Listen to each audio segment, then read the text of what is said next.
The detective realizes the victim is actually a killer. This is from Explore With Us. Home invasion. I got him. You got him. Stay out here, bro. Y'all keep him out here. Yeah, see the body. See there? Yeah. I think they're locking your butt up, what I think. I think you've been lying to me this whole thing. You did get them right. I think you're a liar, what I think. Definitely did. He said, "Dadgum." You've got the freaking box. You've got the dead gun. Man, I'm telling you, all I know is the guy told me that they were suspects in a murder case. The first thing that popped in my head was that gun. And I don't know what the is going on, but I want to know. Bro, you hear a backwater cop say "dadgum," you already know we're in it. We're in the thick of it, okay? You say "dadgum," automatically just you're getting executed. No, he said "dadgum." Like that to me, one of the most goated things you could fucking say. This man is the genuine, iconic, Southern dad. Okay.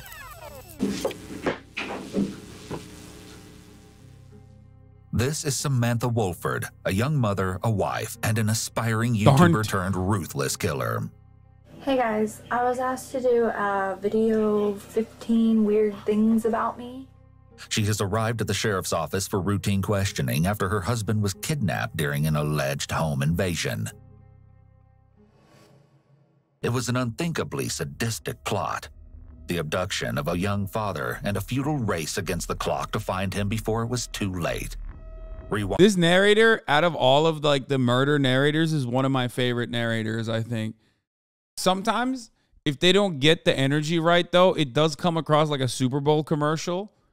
But like in other instances like this one, it seems like it sets the tone very well. Wind approximately 6 years. Samantha, a single mother of 10-month-old twin girls, was just 19 years old when she met 23-year-old Ernie Ibarra Jr., who was known to friends as Dagan. The two began a relationship which soon turned to marriage, and eventually the couple had 3 children together. Although they were doing their best to get by in the small town of Mount Pleasant, located in Titus County, Texas, the relationship was already starting to crumble. It was no secret that the couple had their problems. However, it ended up escalating to a point of no return, and no one had anticipated things would end in such a shockingly tragic way. Titus County 911, what's your emergency? I have a home invasion. My niece is tied up. I am at the verge of untying my niece at this particular moment. Okay, she's tied up. She is tied up and gagged. And gagged? Is that what you said? Ma'am. Is there anybody else? Here's the thing, like I feel like home invasions in Titus County, Texas, like how many of them are gonna be real? You know what I mean? Like why the fuck would there be any real home invasions in Titus County? Because the thing is, home invasions, you know how they happen? They happen if you're like in college and you're selling drugs out of your house. You know what I mean? Like that's like one of the few instances where you could actually have a home invasion. You know what I mean? Or you're bad take? Wait, what? Did you say in college? Yeah, yeah. Home invasions in this, that's a bit specific there. Well, I have not personally experienced it, but yes, when I visited a college, when I was in college, that literally happened. But what do you mean, dude? Literally half the houses in my street have been broken into at some point? Okay, listen to me.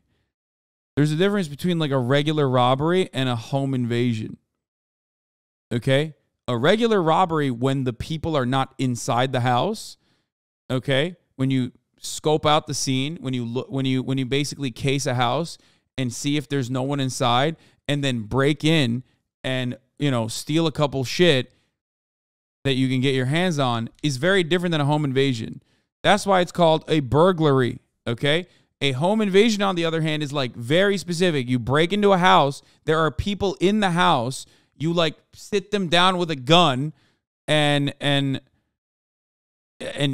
fucking tie them up and shit like that.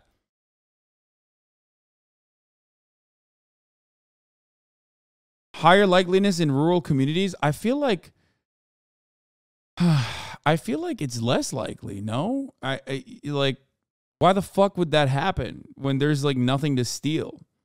That's why I feel like this is not a home invasion, but a staged one, so that they can get away with like an actual crime. That's what I'm saying. All home invasions are real. They just know the invaders. I mean, yeah, most of the instances where like a home invasion is happening it has to be like a drug house. There has to be something. There has to be something like meth or something that they want to fucking break in and steal, and they want to steal it or cash. If it's a drug house, it's not just usually drugs, but the motive is the cash. If you're operating a fucking drug house, that means you probably have a lot of cash on hand. Okay, that means you can steal from people who are already violating the rule of law. Okay. They're less likely to cooperate with the authorities. They're not going to call the cops. And they always have cash on hand.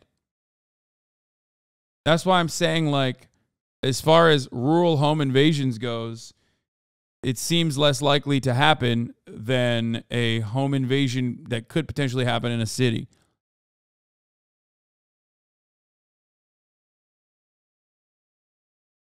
Did you hear about the story of BTP Savage recently, who had a home invasion happen to him? He killed the invader, then got killed in the next couple of days in his car. Yes, I did see that, but I didn't talk about it. Yeah, he killed the home invader, posted a photo of it, and was about to did he give a DJ Vlad interview? But before he could give a DJ Vlad interview, someone found him and killed him.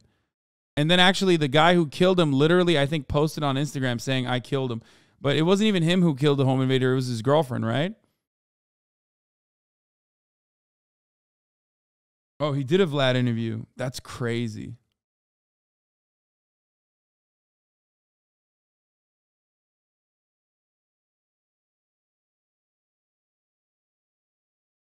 Yeah, see, I was a victim of a home invasion. They knew someone who lived there who sold drugs. We had to move all our paraphernalia to the neighbor's house before calling the cops. Yeah.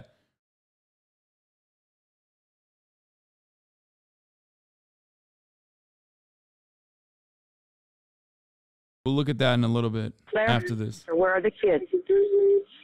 We have 5 small infants asleep. 5 small infants asleep? Yes, ranging from 7 to 1. 7 to 1 years old? Yes, ma'am. Does she know? Samantha, did you know who the suspects are? Can I talk to her? Is she able to speak? Yes, ma'am. Hello. Hi, Samantha. I know you're upset, but I'm going to ask you a couple questions. Do you need EMS? Like, what the fuck are they home invading here? Do anything to be hit me once. She's advising no.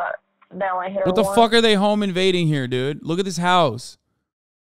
Like, unless this is like a trap house where they have a fuckload of cash lying around somewhere. Not even a fuckload,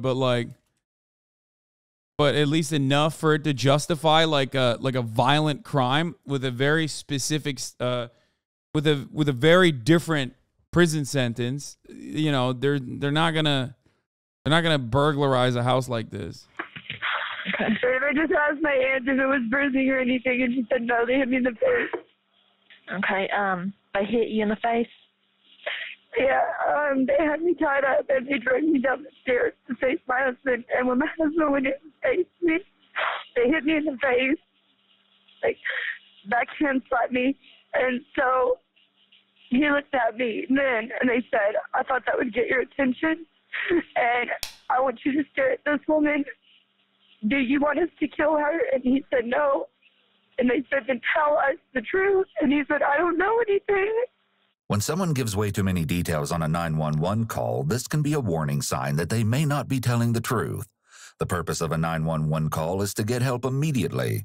As Samantha is not currently in danger anymore, her primary focus should be on getting help finding her husband. Instead of requesting that officers be sent right away to search for him, she's telling an elaborate story about what supposedly happened. There's no sense of urgency in getting her husband found. If someone is lying on a call to emergency services, they may feel the need to offer up all these additional details because they want to support their lie.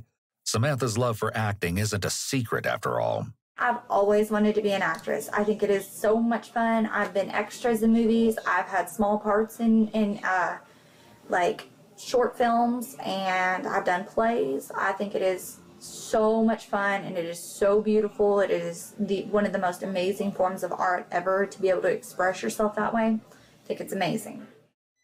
Members of the Titus County Sheriff's Office respond to the crime scene shortly after 2 a.m. Immediately, an investigation into the violent home invasion and kidnapping of Ernie Ibarra Jr. is launched.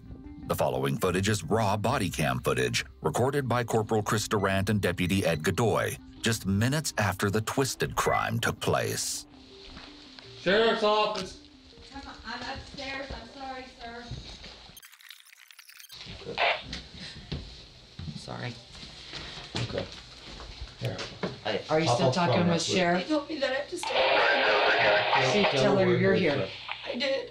She still puts you on She hot said now. she still has a few questions for me before I can get off. Let me have it and I'll take care of it, and you talk to them. So, walk me through what happened. I don't honestly know what happened. I was in sleep, and we heard a noise, and the second I was able to open my eyes, somebody grabbed me and jerked me out of the bed and slammed me down on the ground and started tying me up and put a knife to my throat and told me don't move. Okay.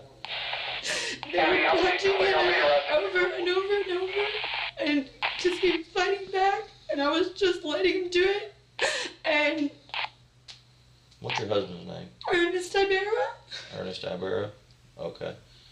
The officer is conducting a typical investigatory field interview at this point. However, these statements can be admissible in legal proceedings. The body camera footage can be reviewed by investigators and inconsistencies discovered between initial contact and later interrogation. One of them did say the name Luke, but that's it. That was all. That's only in identifying anything I've got. One of them said, "Hey, Luke," and the guy turned, but that's the only identifying anything I've got. Samantha changing her voice to imitate the alleged intruder may be an attempt to dramatize the attack in order to make it appear more believable. Although her voice is emotional, she doesn't actually express much concern about Dagan, and instead seems focused on telling the story about everything that happened to her.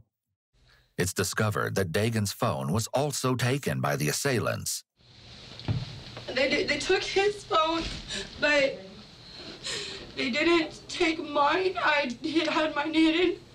So I was able to. So he's got his phone? No, they have his phone. Okay, that's what I'm talking about. What's his phone number? Huh? Well, I need that number. Get that number from me. They cut my shirt off, and then after they made me stand there naked in front of him, The fuck? threatening to do things to me. The guy said, "I can't do." You were outside or here inside? I was in the living room. The living room? When they took me Okay. to the living room, he said, "Get your shirt and get it quick, because I'm not this type of person." So I started rummaging through my closet. He said, "I said get it quick," and pushed the knife against my throat. So I just grabbed whatever shirt Okay. and put it on. Okay. But he grabbed my shirt and he started cutting it. He cut it down the collar, and then he said, What's your name? "Samantha Samantha Wolford. Wolford? Where's that shirt at? Is it downstairs? What color is it? It's gray sweater. Gray sweater? Okay. That's what I was sleeping in." Okay. Yeah, I've got the front door's been kicked in. As he did. This does ring some alarm bells with respect to how many of the details she's just like retelling. You know what I mean? Like, it's like she's crying, but she's also she has like so much clarity on exactly everything that happened. It is certainly a red flag.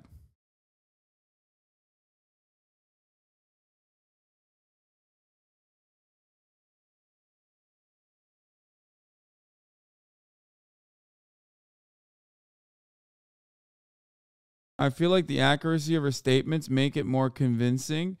No, I think it's less convincing when you're like, able to immediately engage in like recall instead of being shocked and terrified and not able to give like detailed accounts of what the fuck happened.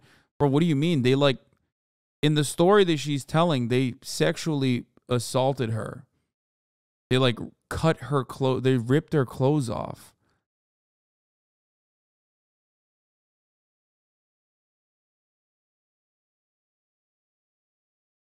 Recalling exact words in that situation that people possibly stated seems very suspicious. Dictates details of the crime scene to dispatch. Samantha handles her own urgent business. She sends out a text message that reads as follows. Hey, all right, this is what we need to do. I need to do an emergency phone ping. Yeah, and I've got the cell phone number.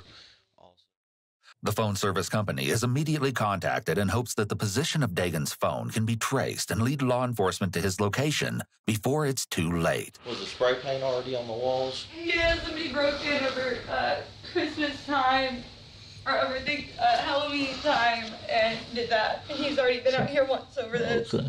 They cut his hair off. I don't know why. Is that his hair? That's his hair? What? His hair. Okay. And he said... Okay, bro, straight up, like, this is also just the weirdest crime. Like, you know what I mean? It's like,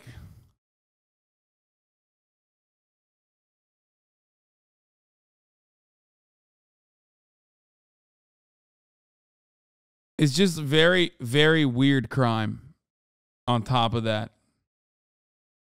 The message said, turn the phone off.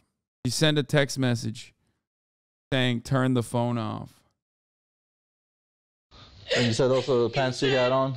He said you're going to want something of your husband, and choked a piece of his hair off and threw it on the floor. And you said those are his pants that he had on? Yeah. Where's the sweater you had on? I think that's it on the dining room floor. Or on the chair. On the chair? Gray sweater, it's got a cut all over it. Okay. I said I got another car pulling up. Let me go see who this is. Due to the fact that I was dialing with my nose. Hey, just stay out there for just a second for me, okay? Can I go out there? Well, let's get this checked out real quick. Because right now this is the most important thing, you know. Let's get this all figured out. I don't see how that's a many puppy. came in 2 puppies. in the crucial hours of you finding Raz.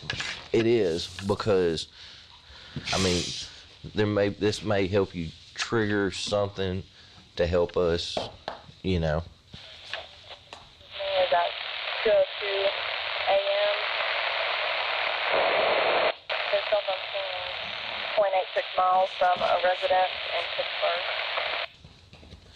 You know anybody in Pittsburgh? Adopt them? Bro, this is 2015. Samantha does, in fact, know someone in Pittsburgh, as it just so happens. As the deputy continues to gather information from Samantha, the corporal speaks with Samantha's mother, Rosie, and Samantha's Aunt Ginger. Sir. How you doing? Just fine. You're the one that found her?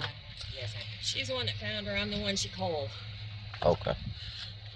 So she called you first? She called me. Okay. Bound and gagged, and then she called me. We live in Winfield. Do we have any idea where her husband is?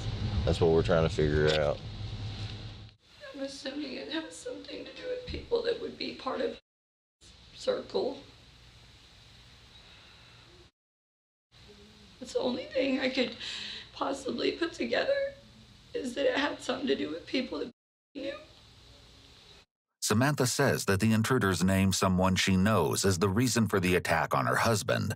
For this person's privacy, as they were never proven to be involved in the case, we have redacted their name. Did they say Waco? Where the fuck is this? It's Texas. What is it? Titular, Texas or whatever? I don't know. Yeah, we're gonna put a quick pause on here. One, I have an announcement. If someone who is watching this with us currently, Titus County, Texas, who said that they would want to come on to react, and 2, I forgot to actually promote that I am watching murder. Murder is a man.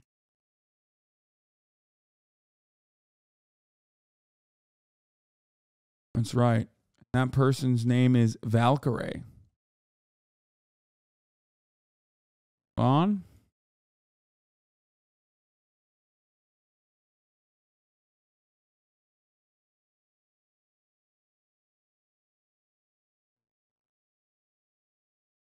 Let's see if this works. I'm going to tweet it out as well. Hello? Hello. Are you going to do cam on? Heck no. Wait, why not? Because I'm not ready. Oh, okay. Mm-hmm. First of all, we're watching crime, and Yeah. that's your number one that's your number one thing to watch. But it's also something that you experienced earlier today. You want to talk about that? Are you serious? How are you feeling? Also, wait, you've also experienced a crime, actually committing a crime. We Wait, should talk what is about that? that. The crime of you blaming it on me why we haven't done the other puppy stream. That's a crime. Wait, what? That's not a crime. That's Yes, it is. valid. It's factually accurate information. It's not my fault. Confess. I don't know about that.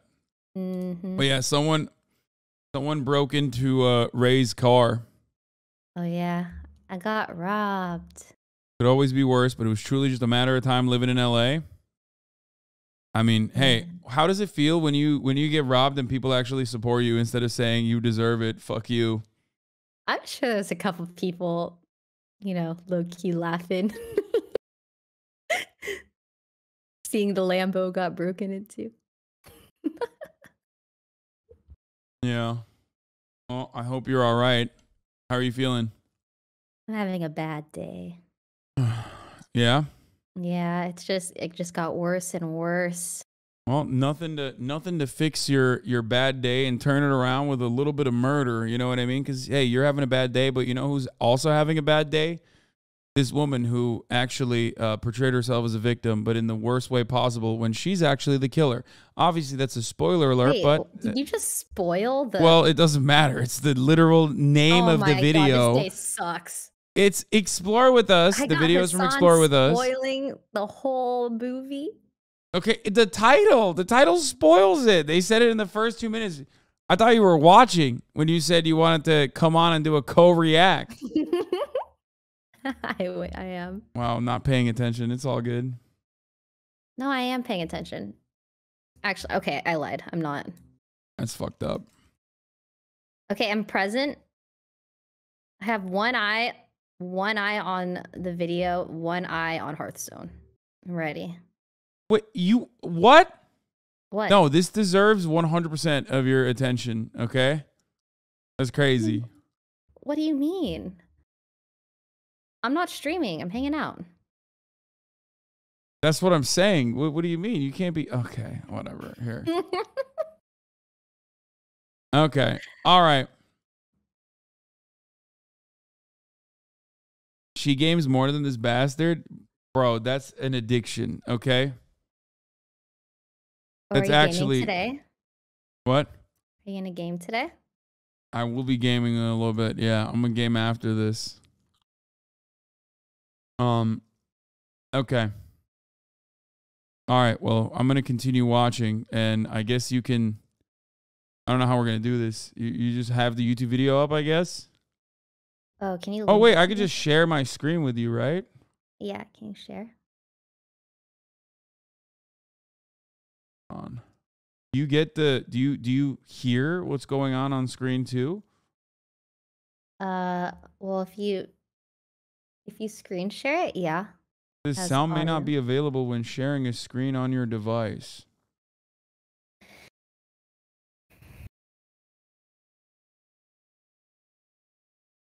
I think it should be fine. Let's see. Name throughout. Samantha will continue to bring up this person's name never throughout Can you the hear? investigation. No, it's fine. I'll just watch it from your stream. Wait, you can't hear? Wait, what the hell? Why not? Oh, you share Chrome, not the window. Hold on. 1 second. And I think that's how you hear it. Yeah. Oh, you hear it that way. Yeah. It should be fine now. Samantha sends out yet another urgent text message Can you hear at now? 3:19 Can you hear? Yeah. I'm the one she called. But I don't see the video. So she called you first. She called me. Okay. Bound and gagged, and then she called me. Hello? We live in with. Hello? Hello? Do you not see it? Can you hear me? No, I can hear you. I heard it for a second, and now I can't hear it, and I can't see it. What?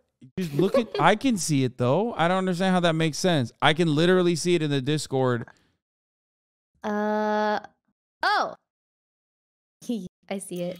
Okay, you... Here. Okay. Do we have That any was your idea fault where somehow. her husband is? That's what we're trying to figure out. I'm assuming it has something to do with people that would be part of circle. That's the only thing I could possibly put together is that it had something to do with people that knew.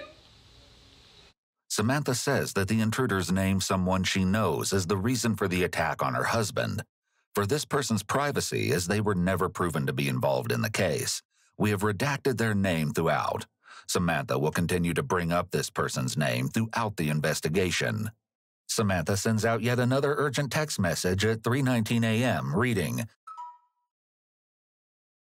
At this time, investigator Chris Bragg arrives at the scene and the corporal begins to bring him up to speed. Interestingly, the investigator is immediately skeptical. So they've got a pretty volatile past, and we've arrested him before. Yeah. Assaulting her and the infant. Make sure she didn't do something to him and then stage the scene to make it look like something happened. The investigator is developing what's called a theory of the case. This is the same theory of the case work that a prosecutor will do in order to paint a picture of the criminal activity, linking physical evidence, statements, and circumstantial evidence to prove guilt beyond a reasonable doubt. He looked down and he had cuts on the top of his head, and they had him kneeling right here, and they cut part of his hair off. Wild to me that in the year 2015 of our holy Lord, okay, you fantasized about like a crime scene that you elaborately crafted like this, but you didn't think about the phone towers pinging. Yeah, that's insane. I feel like that's the biggest rookie mistake. Yeah, it makes no sense. Like, you cut his fucking hair and shit, and you didn't even think about, and you didn't think about that part. Like, that's the first thing you're supposed to do. He's a rookie. He's a rookie. Noobs. After a brief search of the first floor, the corporal then guides the investigator to the staircase that leads to the bedroom where the attack began. So they kick the door and they come up these stairs. And get them before they're able to know what's going on. Yeah, that's the only part that's getting me is how do you... They would have to either be familiar with the place. Okay, I'm not gonna lie. These are the smartest cops in Texas. I've never actually seen cops this fucking quick. That is surprising how quick. Like, this is the Sherlock Holmes of what is it, Titus County, Texas? Like, that's wild. A man who says dadgummit is capable of this level of logical thinking. Excellent investigation. Respect. To be able to do all that and know where they were asleep. And the babies are asleep in there. Both members of the sheriff's office observe that the conditions in the home are not ideal for children to live in after viewing the area where all 5 children lay sleeping, though the body cam doesn't capture a clear view. Pitiful conditions. Yeah. I'm not really seeing a whole lot of blood, though, for somebody that was pistol whipped. The investigator proposes they have Samantha come upstairs to provide more specifics. I haven't seen it or anything. All of that, I don't know what's going on with it or what. They know what a pistol injury looks like. If you know what I'm saying. What were you saying? What'd you say, Rae? Suspicious. Yeah. She is very suspicious. She's acting suspicious. This but they kept saying, cause this, cause this. Oh my God, she's the worst. Asking for compensation, $20,000. Remember this. It'll be important later on in the story. If you would just hold tight with her, so I'm gonna go get some evidence bags. And I'll be right back. I'm gonna grab my camera. I'll be right back. Are you guys trying to accuse me of something? What? Her story immediately falls apart here, though Samantha's reaction is typical of someone caught in a lie. What the fuck? However, this is why all subjects under questioning should request counsel and... Sir, do you think I did the murder? Because it seems like you think I did the murder. He's like, what? No, where'd that fucking come from? Dadgummit, I never said that. refuse to answer questions. Police motives are not frequently known, though it's common to start with a large pool of suspects and eliminate them, rather than start with an empty pool and try to add likely suspects. This means you're immediately classified as a suspect or material witness until proven otherwise during the investigation phase. What kind of gun is that? A Glock. Standard issued or? Mm-hmm. Can I see it? Can I see it? Can you take it out? No. Then I gotta do paperwork. What the fuck, officer? Could you please hand me your service weapon? I certainly didn't do the murder, but I would like to do one now. What the fuck? Why is she asking that? She just thought she got white women powers. She thought, listen, you got to go for it, you know? In that situation, you just got to go for it, right? Maybe she's trying to bond with him or something. Yeah, intrusive thoughts are winning. Cops hate this one simple trick when you ask them for their service weapon. Oh, Jesus Christ. Okay. Really? I just was gonna see comparatively to the gun they had. I don't know guns, but the gun he had wasn't very big, or his hand wasn't very small, one or the other. It fit pretty closely to his hand size. Oh my gosh. This is a very odd She's so request given the silly. circumstances. It's noteworthy that in the midst of Samantha's chit-chat with the officer, she doesn't appear to stress that her husband is missing. It's possible that this is her attempt to be friendly and distract the officers from the situation, since she may believe at this point that police may consider her a suspect. What them kept saying, took someone from us. The only thing I can figure is they're saying like narked on someone. They said something about now he's behind bars. What time did y'all go to bed last night? What? Around 11. Just a couple hours before the invasion occurred. Next time, she'll have a different answer to the question. How old your babies? The youngest. One. You got four? Five? They were in there squirming a minute ago. Hmm? See what is going on.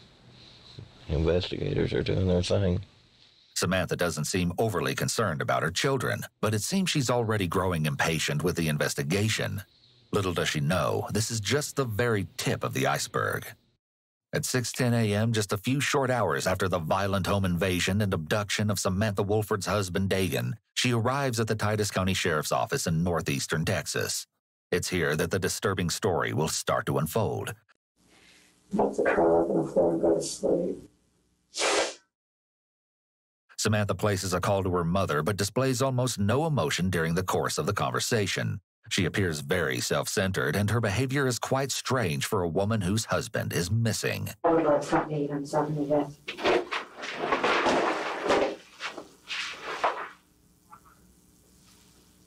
Biscuits and gravy, no sausage. Biscuits and gravy, no sausage, and french fries.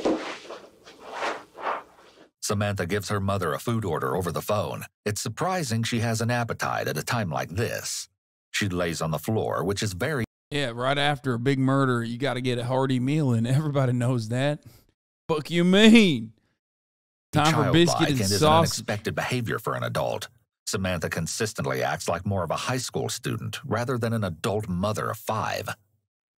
Chris, the investigator, enters the room.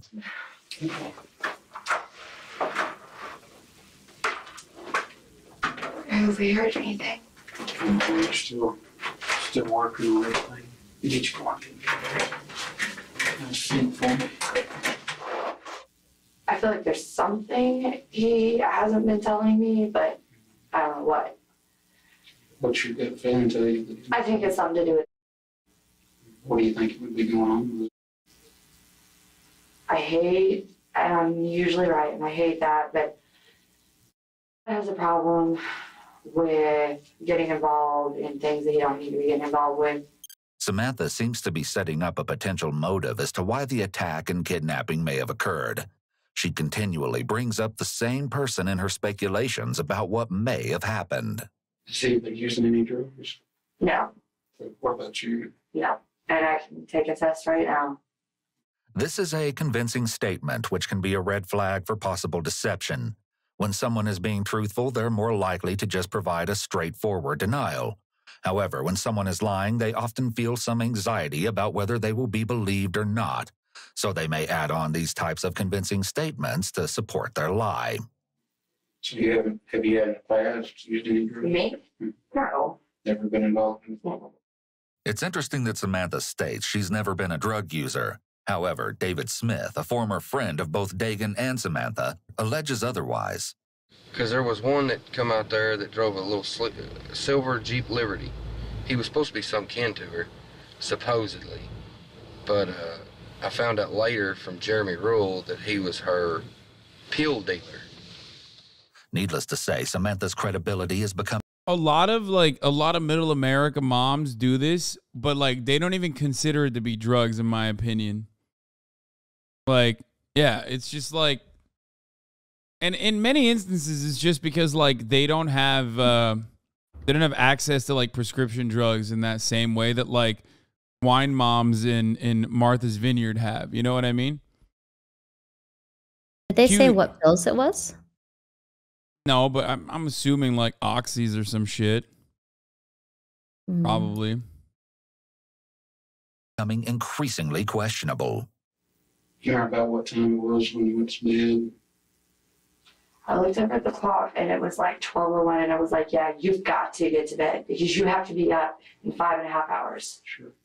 Samantha says she and Dagan went to bed at midnight, contrary to the 11 o'clock time she gave a responding officer at the scene of the crime, as you may recall. Already, her story is beginning to change. What's your first memory of what's going on? What's happening? Well, I took an Ambien, so it makes it a little harder for me to wake up. And I have a prescription with me if you want to see that.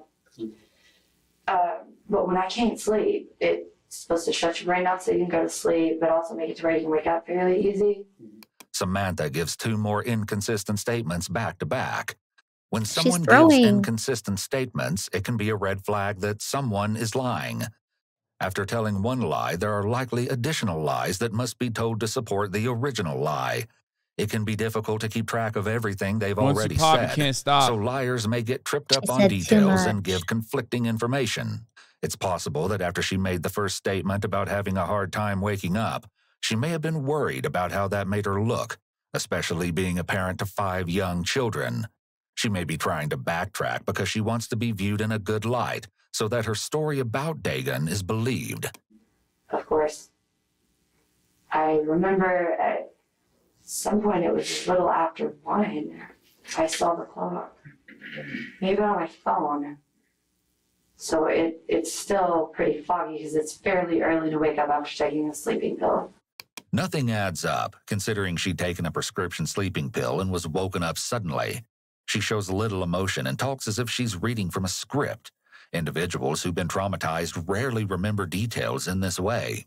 Of course, this could be explained as Samantha trying to give the investigator as much information as possible in an attempt to find her kidnapped husband. However, the fact that Samantha has repeatedly given confirmation to the investigator that he can double-check her story, such as verifying her Ambien prescription, suggests that Samantha is trying to preemptively dismiss any suspicions the investigator might have about her story. They said, do you want us to have to kill her too? And he said, no, please don't harm my kids. And they hit him in the mouth. Are my kids okay? And they hit him in the mouth, and he said we wouldn't touch a child. And what? It flew out of his mouth. I don't know if it was a tooth or if it was just spit or blood. Something flew out of his mouth because they had the lights on down there. And that's when they started cutting my clothes off and making me stand in front of him naked. This part of the story seems to be fabricated. The sweater she claimed to have been wearing had no obvious cuts. She didn't recognize the voice or nothing about it. I tried listening to everything. They forced him to tell me not to call the police. And he said, don't call the police. And they punched me in the mouth with the gun. And said, that's not what I said for you to tell her. He said, please tell me what to say again. Please just repeat it. So they repeated it. I couldn't understand what they were saying because they were so Typical YouTube actor, by the way. close to his face and growling in his ear. Not you, Rae. You're a great actor. Thanks. He said, Sam, don't call the police. I don't care what happens. Don't call the police because they'll come back and they'll kill Yeah, him. she's acting like a YouTuber apology video. Oh, that's what you meant. Yeah, she's trying too hard to live her acting dreams. However, the 5 children nearby remained asleep through all of the chaos. The police, as well as Samantha's aunt, will scrutinize this assertion later. I know you said something about some money or... Yeah. He said, what do I have to do? Please don't kill me. What do I have to do? And he said, $20,000. You want to know what you have to do? Can you come up with $20,000 in the next 5 minutes? And he's kind of laughed. Now, what did the handgun look like? It was just black. I don't know anything about guns. Could you know the difference between like a revolver and an automatic? Oh, it was definitely like a police pistol. It was whatever those are. Semi-automatic, so it wasn't a... It was small, barely bigger than his hand. You may recall that she had specific questions for the corporal at the crime scene. What kind of gun is that? What kind of gun is She's that? just an enthusiast, man. Give her a break. The investigator now shifts the Average conversation Texan to a woman. different aspect of routine investigation. It could very well be that this is where things start moving in an undesirable direction for Samantha. Like you two weren't fussing, you weren't fighting, didn't get out of hand, you didn't punch him, kick him, stab him, shoot him, nothing like that. I'm not going to find out anything any different later once we get there, because the deputies, they're out there right now, basically searching your house from top to bottom for every piece of physical evidence that we can find to Anything that'll help them find it. It could be a red flag that there appears to be a verbal and nonverbal disconnect here. She's shaking her head no while giving her permission for detectives to search her house. Partway through this statement, she switches to nodding her head yes, possibly realizing that she made a mistake. Well, actually, that's why I want to make sure, because we're going to be checking your phone records, your family's phone records. Normally, when the police want to search something, the Fourth Amendment requires them to obtain a search warrant. Otherwise, the search is unconstitutional, and the evidence they obtain will be tossed out of court. However, the police can obtain certain types of records without a search warrant. For example, the police could get a suspect's call records from their phone company. Normally, this record will only show the police what numbers a person called and at what time. I need to know the truth. I have to absolutely know the truth, that you had no possible involvement in this whatsoever. No. You love her? I didn't. I wouldn't have gone back if I didn't. What all are you willing to do to help me find him? Whatever it takes. You don't know where he is? No, I don't. Cap. I wish I did. You're positive? I'm positive. You have absolutely no idea where he's at. No, I don't. You know who we can call to find where he's at? The only one I can think is because they kept bringing him up. Dude. Oh my God. She keeps bringing redacted up so much. Holy shit. It's like, it's definitely redacted. It's definitely redacted. I'm telling you now. I mean, it seems to me like it's redacted, officers. Maybe, you should go after this redacted person, Seems to me like they're at fault here. Clearly. Other than that, I have no idea. None. That could Her just be palms his go up name. in the rogatory position. Was which that an indicates accent? Yes. Redacted. What the fuck? That That came out of nowhere. Okay. Or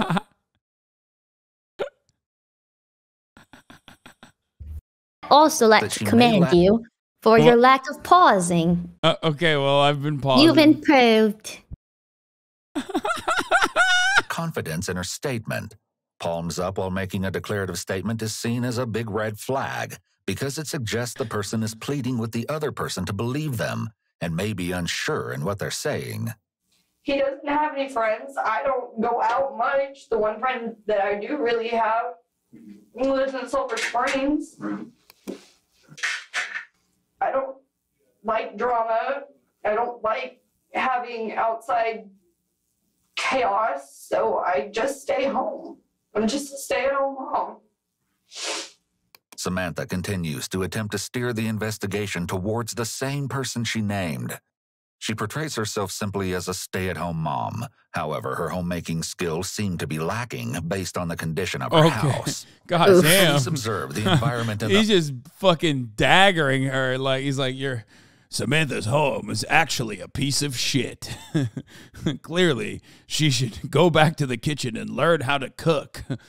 Jesus Christ, dude. There's no reason to fucking pile on this art. I mean, I guess she's a murderer, but like, still. You know what I mean? They did say it was pitiful. The conditions of the kids' room.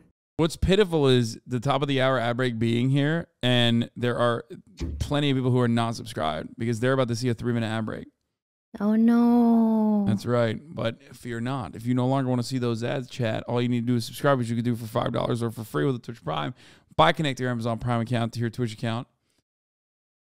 Or by getting gifted a sub if you're lucky. Here's the 3-minute ad break now.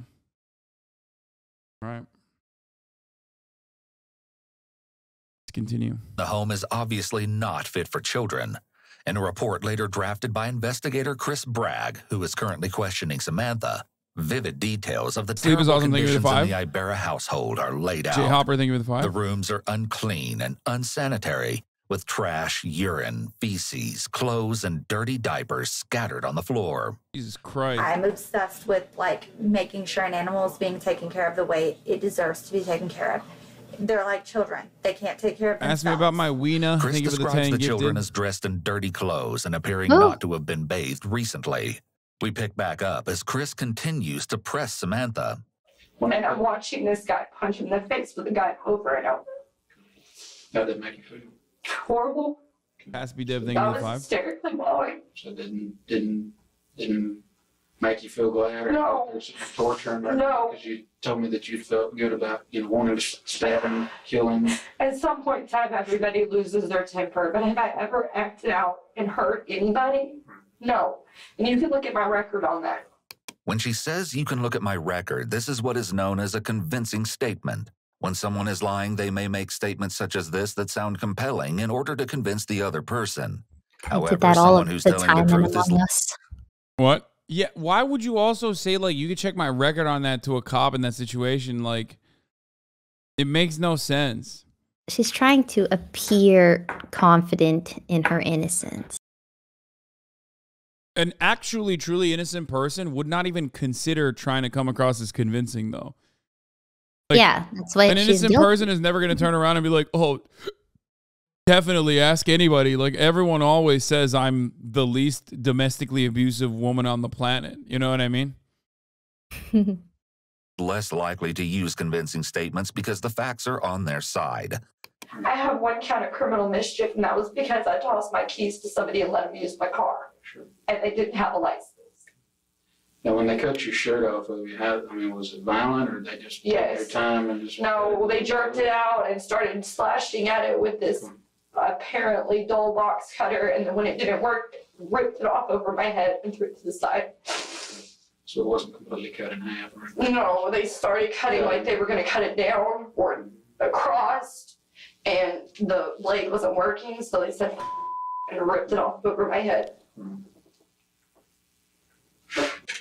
But as far as tonight, you had nothing. How'd she know the who did it? the attention to detail is crazy. I mean, she's just she's the She doesn't have any cuts or anything. She's the OG. Crazy. She is the greatest home invasion victim of all time. To notice that the box cutters that they were using, or the thing that they were using to cut her shirt off, was a box cutter, but not only a box cutter, but a dull one. I mean, that's crazy. It's wild to be on Ambien, get woken up in the middle of the night, and then recognize all these details. I mean, that's wild. No. You're positive about that? Yes. Well, what I need you to do for me is make me a list of everybody, friends, family, contact numbers, his boss, where he works at Little Caesars, his boss where he works at the Talcott Woodcraft.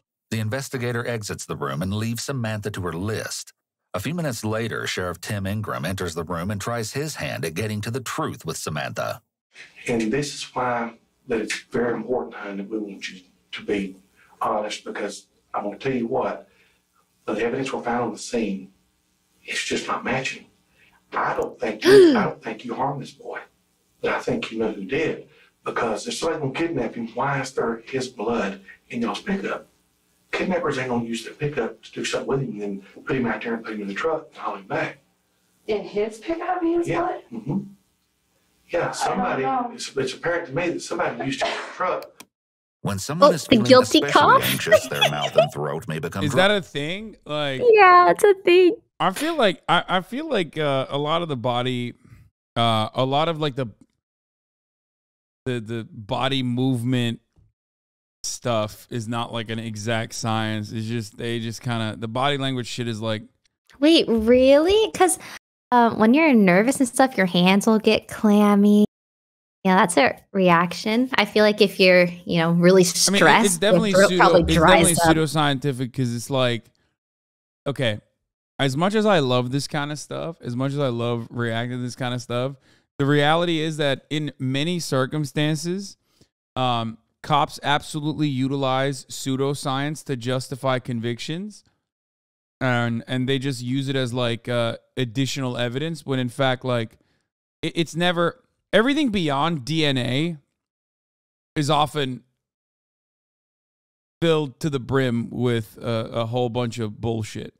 Yeah. Yeah, because sometimes, like, for example, people laugh when they're coping. Sometimes people deal with things differently, so it is difficult to assume that someone's body language means something for sure. I mean, she's definitely guilty as sin, but I think it's usually what ends up helping in a lot of these circumstances is just conflicting testimony and like hard evidence in the form of like CCTV footage, phone, like your phone pinging, DNA, or at least like DNA evidence nowadays.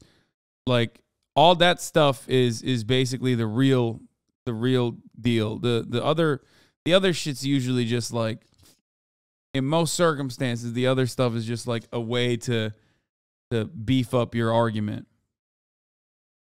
Yeah, it's because we already know the result of this video. So when we see her coughing, we just assume it's because she's guilty. Yeah. Prior, which can lead to increased throat clearing, swallowing, or coughing. If any of these behaviors start or increase suddenly, it can be a sign to detectives that they're on the right track and need to question the suspect further. Samantha's cough here could be related to this. She may be panicked about the news that blood was found in his truck, and the cough is an attempt to reduce the discomfort and dryness she feels in her throat. To take him somewhere after he was assaulted at y'all's house. I told him that they got into his truck because they wanted his ID. Because they said they needed to verify 100% they had the right person, is what they said.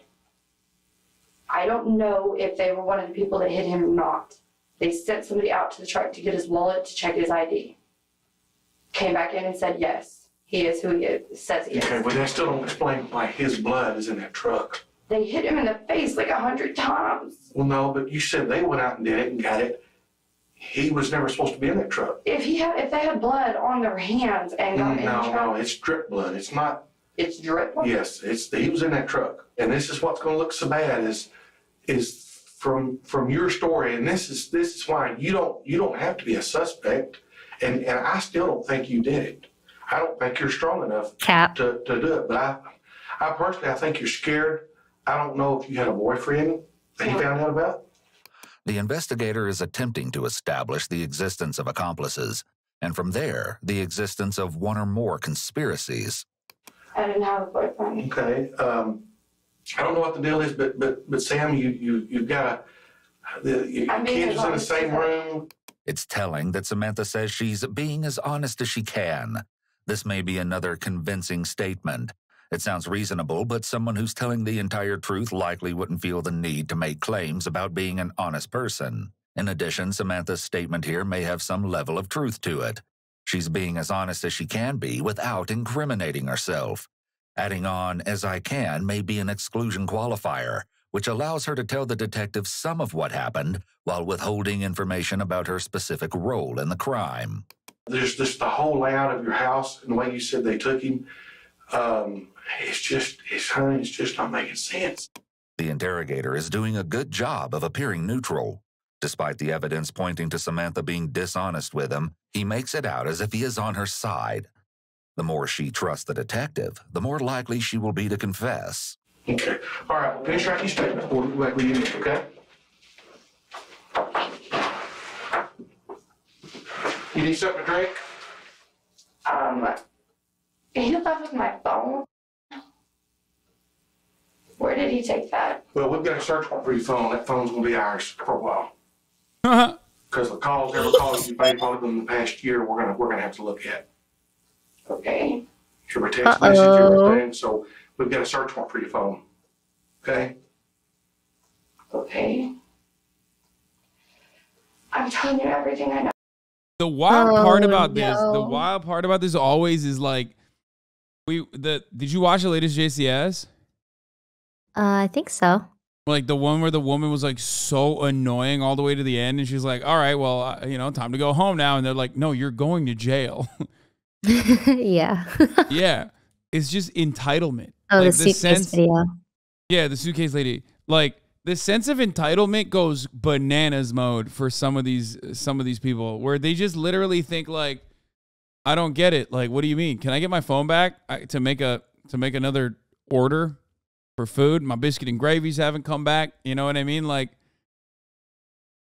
it's just like, no, lady, you're going to jail, dog. Like, no, they have a search warrant on your fucking phone. Like, you did a murder. That white woman privilege right there.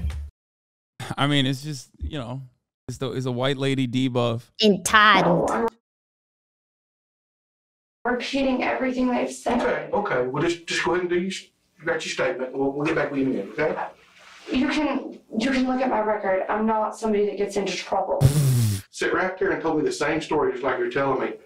And, they tried to convince me. And in the end, when the evidence come in, they sat there and we knew all along they were lying. We knew all along the story was Oh, made up. shit. Oh, he's giving it up. He's giving the game up a little bit. He's flexing. He's flexing. That's BM. That's BM. You haven't cooked her yet.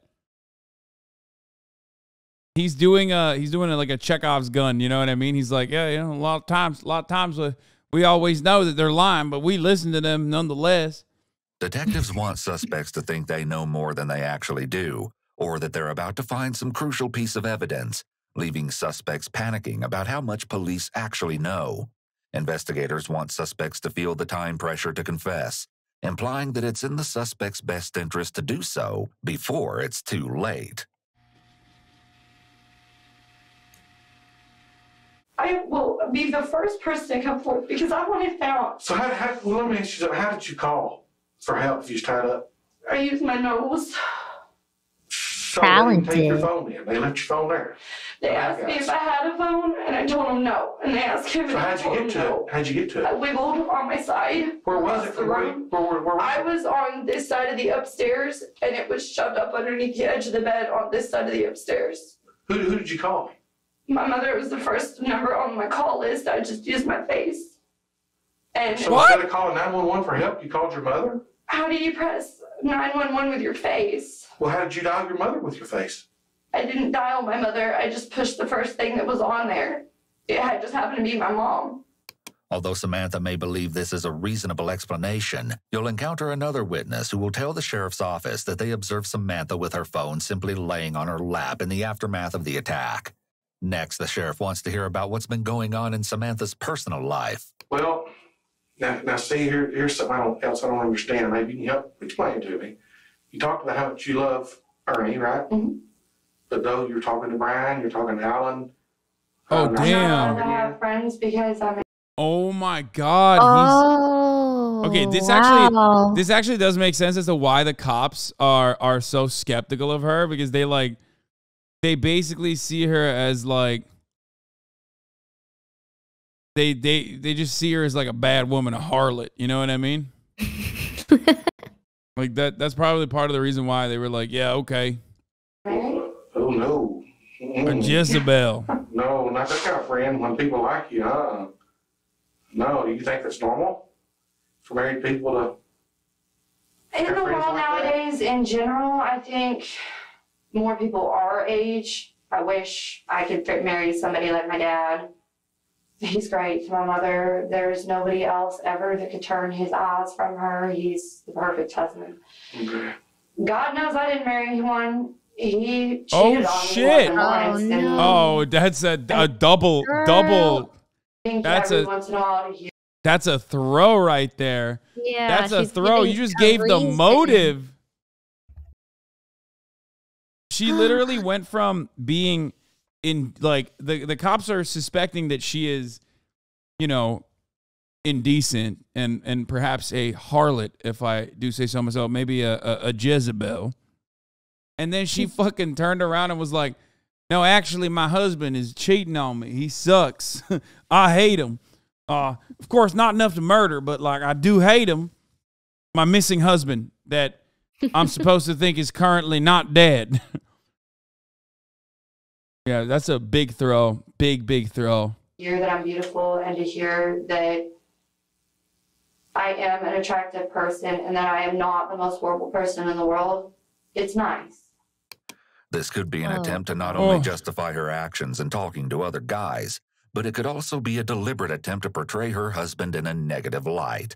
Also, cops will 100%, even the most hog-like cops are going to use this as an opportunity, as we both know, as we all know, as you know, investigation specialists here, to be like, oh, maybe it was self-defense, because when they catch her in when they try to when they try to lead her towards the self-defense argument, it ultimately will turn into conflicting testimony, in which case it's over. It's a wrap.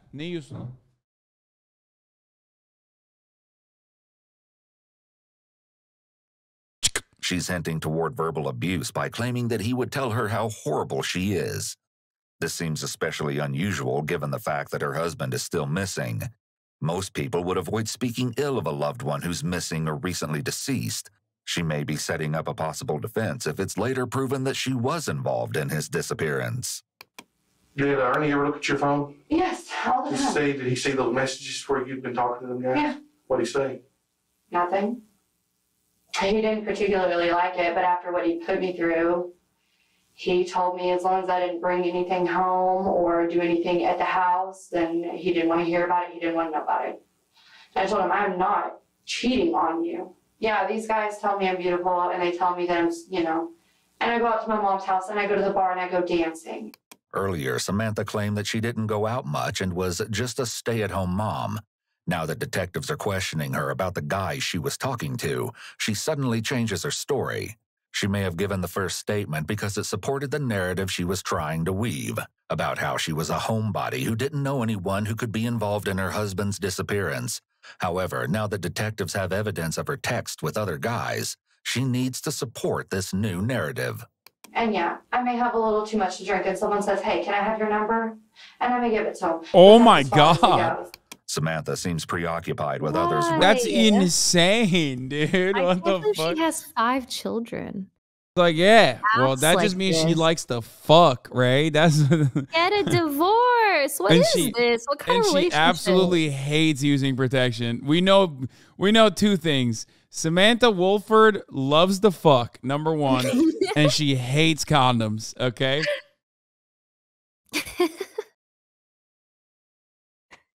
No one discussed in these videos have been formally diagnosed by EWU and our psychological analysis based on the general behaviors and traits of the people discussed. Recognizing her as beautiful, given her repeated use of the word to describe herself. This could be a possible indication of her having narcissistic traits. Anyway, sorry, like this little button came up on the corner of my screen and I pushed it and now my lighting is different and it's making my face look all splotchy and I don't know that I like it. I'm a little vain, I guess.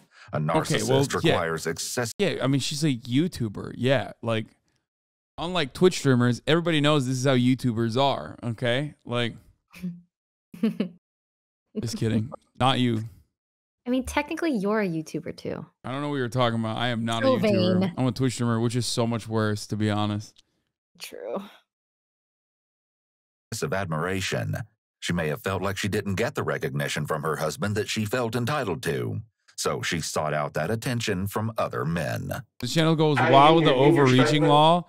I mean, yeah, they do. Like, that one is a bit of a stretch. Like, or it's like an obvious thing that I wouldn't take to the level of like, oh, this is definitely like a narcissist. Or if she is, I feel like that clip of her being like, oh, you know, I clicked on the corner of a button and or I clicked on a button and now my face is splotchy, whatever the fuck she said. Like, that's not enough to definitely prove that she is nice gold plaque behind you. Fuck. That's I stole that from someone else. It's not mine. You might want to just go ahead and write in there after you talk about what happened to that. You might just want to talk about and put in there that you have been friends with, because who's to say that one of these guys didn't set it up to try to get you where you're single and I can come in and get you and just use that as a ploy. See, and that's what I'm saying. I may know something without even realizing I know something. The detective is laying groundwork for the theme development stage of the Reed technique by suggesting that one of the men who was interested in her had something to do with her husband's disappearance. If she can admit to this possibility, it will be easier for her to later admit to having knowledge of it, and then eventually to her confessing that she was actively involved.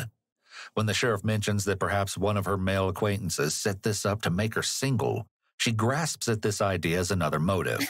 She may be realizing her story and acting aren't going over as well as she'd imagined. Once again, she's the victim. It seems she'll do anything to deflect attention from herself. In October, things blew up. He laid his hands on me. Oh, dude, the detective's going to cook her on this. I'm telling you, it's going to, detectives love this shit. New lore unlocked immediately. He's going to be like, oh, yeah, well, if he's a detective worth his salt, he will immediately turn around and be like, you know, you could be a victim in this circumstance. I mean, that's something that we're willing to work out. Seems like you were victimized quite a bit by this big bad man. You know what I mean? Boom. Immediately lead her down the self-defense angle to trap her, because all of a sudden, now you got conflicting testimony. Boom, blammo, it's over. She's toasted. I put criminal trespass on him, not on his sister, because she was acting crazy and harassing me. My friend David Smith had talked to me earlier, said he might come by later that night. I told him it was probably not the best idea. Why? Ernie going to be there? Who's this David Smith? He called in and reported that he was there. Then when he realized that I intended on giving him the chance to be the better person he says he's going to be, and to go through the criminal trespass or the anger management courses and go through and do what he says he's going to do, and I'm going to give him that chance out of home on his own without having a judge to force him to do it. So Ernie's got a lot of anger issues? Yes, is he jealous? severe. Yes, Is he very severe. jealous of you? This is different than what she said earlier about how Ernie told her she could do whatever with whomever, as long as it wasn't at their house. Samantha appears to... You know what he's called? Wearing a polycule, officer. Mr. Detective, sir. Yeah, that's right. I like to put on a fursuit sometimes. Get wild with it. You didn't see it in the house, but I got one of them fursuits. You know, it's called a polycule. Call up our boy. His name is Sneeko. He does YouTube as well. Just sits there and watches. Okay, sorry. Let's continue. Enjoy being in the role of the damsel in distress and having David Smith and these other men come and save her from her allegedly abusive husband. This is another example of Samantha's need for attention, which is common among individuals with narcissistic personality disorder. Yes. David Smith hit him up because me and him had been hanging out. I hadn't intended on ever hearing from Dagon again, Ernie. I had never intended on speaking to him again. He cheated on me and he laid his hands on me. I was done. Well, his sister talked his way back in, and he said he loves you, blah, blah, blah. He wants to be with you. Well, I was on a Skype conversation with him, and David was at the house, and he heard it. What did he do? Damn, he's risen on Skype. That's crazy. That's a different level of horniness right there. When you're getting rizzed up on Skype, dude, really? It's like one step removed from getting rizzed up on Zoom calls, dude. What the fuck? Yeah, that's right. We're on Skype conversations, you know. I mean, it is. Oh yeah, this is right. It is 2015. Still, Skype is weird to rizz up on. He got freaking furious and started freaking out on me and treating me like crap and threatening me. David, this guy that was a friend and only a friend, wanted to be with me. And when he realized that I had intended on going back to my husband, he freaked out. I need to find out where David lives. If you say he lives close to you, I need to find out where he lives at. Uh-oh. David's going to jail, brother. Hey, there is one other way that we can make absolutely sure and clear you. We can give you a polygraph test. What? Would you mind me speaking to my... First of all, a polygraph test? Dude, Texas is so barbaric. I swear to God. Like, that shit is so dumb. I can't believe cops still use that. It's insane, okay? It's insane. Those things are such fucking bullshit. They're completely inadmissible in court for obvious fucking reasons. It's just ridiculous. Hasan, What's up? the stream stopped working in Discord. Wait, it did? Mm-hmm. No, I just paused it. Oh, it has a loading thing for me and an exclamation point. Here, I'll turn it off and then on again. Do it one more time. Here you go. The polygraph can also pressure people to confess to something. Look at you. You got cop brain. Yeah. Polygraph is using a vibe check for evidence. Yeah, I mean, it's no different. My mother before I completely agreed to that. Well, but now if you have nothing to hide, why would you want to talk to your mama? Because it's nothing against you personally, but just cops in general. You hear such negative things and how they are not out to help you, and CPS is the same way. And I just kind of want to get my mom and dad's opinion on if it's in my best interest. You know what? How about instead of your mom and dad, you get a legal opinion? You know what I mean? Like, you do have the right, and you should. She's like, let me ask my mom. The fuck do you mean? Like, literally call a lawyer instead. Anyway, let's just... You know what I think? I think it's not going to be long. I think they're locking your butt up, what I think. I think you've been lying to me this whole thing. You did get them right. Wow, dadgum. He's a dadgum guy, and he said he's a dadgum guy, and he said, but you know he's pissed. He's ulting. What? He's ulting. No, he got mad. Yeah, we're gonna be locking your dadgum butt up. And I think you're a liar. What I think. I think you know exactly who did this. Now, mind the freaking story for a minute. That's what I think. Your freaking So I tell story. you what, let's do. Let's just get on with it. It seems that the interrogator's anger is an intended tactic here. No, it's it evokes not. the desired reaction from No, it's not. That is not an intended tactic. He got pissed. He got pissed that she's not collaborating. And he just popped off. A person who says dadgummit is never going to use the B word. Okay? But unless they're like legitimately upset. There's no fucking shot.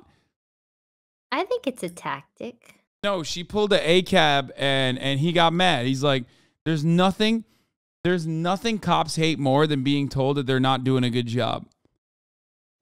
That's it. They immediately, they just like fall back into, they like lose their minds immediately. I think if anything, her tactic of pissing him off worked better. He said butt and freaking. I feel like it's a tactic. If you No, I wouldn't think you have I said think worse for a cop, words? I think for a cop that says "dad gummit," for them to say "butt" and "freaking" means that they're pissed off.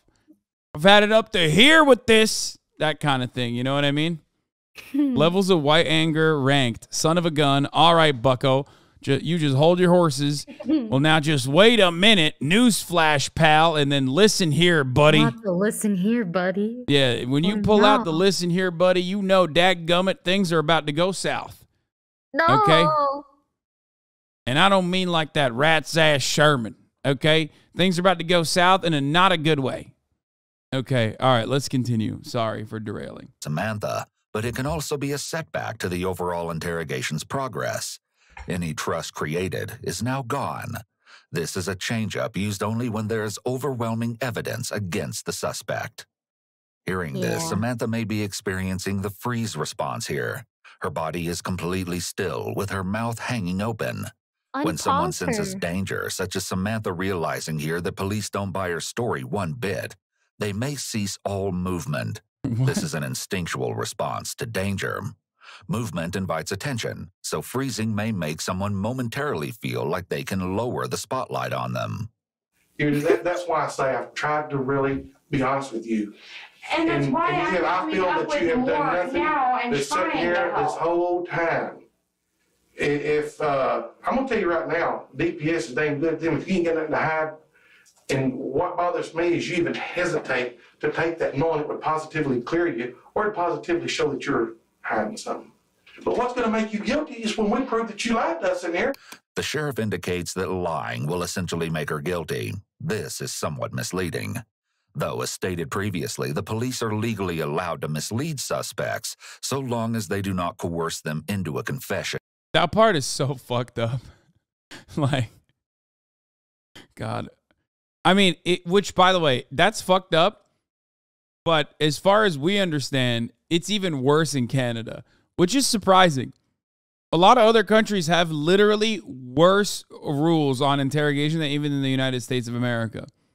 So, Really? yeah. Like what?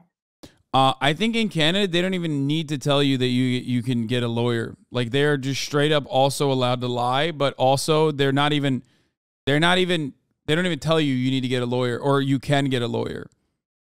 There's no Miranda rights. So you just, they can like legally lie to you and they don't have to tell you.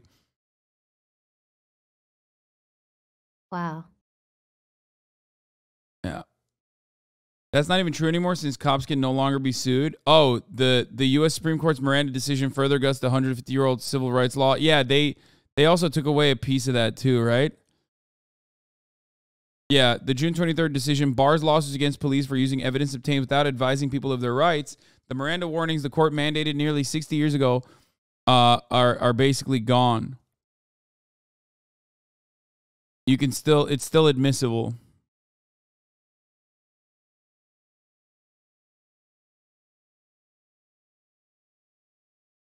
So I guess it doesn't matter in America either, no longer. Nevertheless, the inconsistencies between Samantha's statements and the evidence could be used to suggest that she is aware of her own guilt and is using lies to cover it up. Therefore, the investigator is trying to establish knowledge of guilt, or more commonly referred to as consciousness of guilt. This is most often established by circumstantial evidence related to the suspect's actions or inactions after a crime. That is the case that I do know who did it and why they did it. Okay. Doesn't that make me like an accomplice? Nope, it sure don't. No, that makes you a scared mother with children. Interestingly, Samantha asked the sheriff about being an accomplice. The law usually treats accomplices just as it would principals. I recommend you do your research for claiming Canada does do that. Oh, maybe it's not the Miranda rights, but instead that they don't have to stop the investigation, or they don't have to stop the interrogation when you do request a lawyer. What is it? Which one is it? It's one or the other. But I know for a fact that in Canada, they even if you ask for a lawyer, they can just continue they can continue interrogating you. Like, they don't stop. They can just keep questioning you.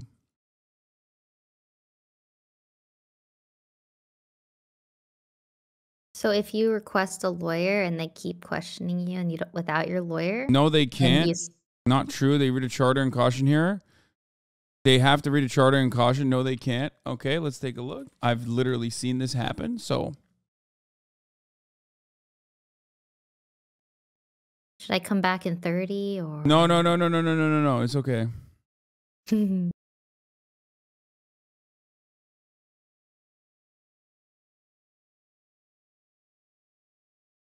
After you speak to a lawyer, the police may continue to ask you questions. Even if you say you do not want to answer, they can continue to ask. However, you have the right to remain silent, and you do not have to answer.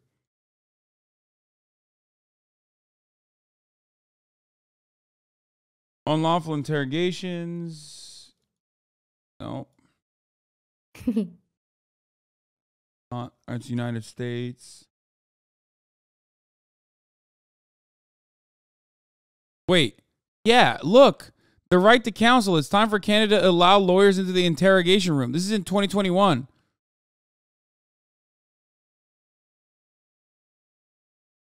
Many Canadians are likely familiar with Miranda rights from watching American movies. A police officer detains a suspect and immediately says you have a right to remain silent, blah, blah, blah. Canadians might be surprised, however, to hear that one of these rights, the right to have a lawyer present during a police interview, currently does not exist on this side of the border.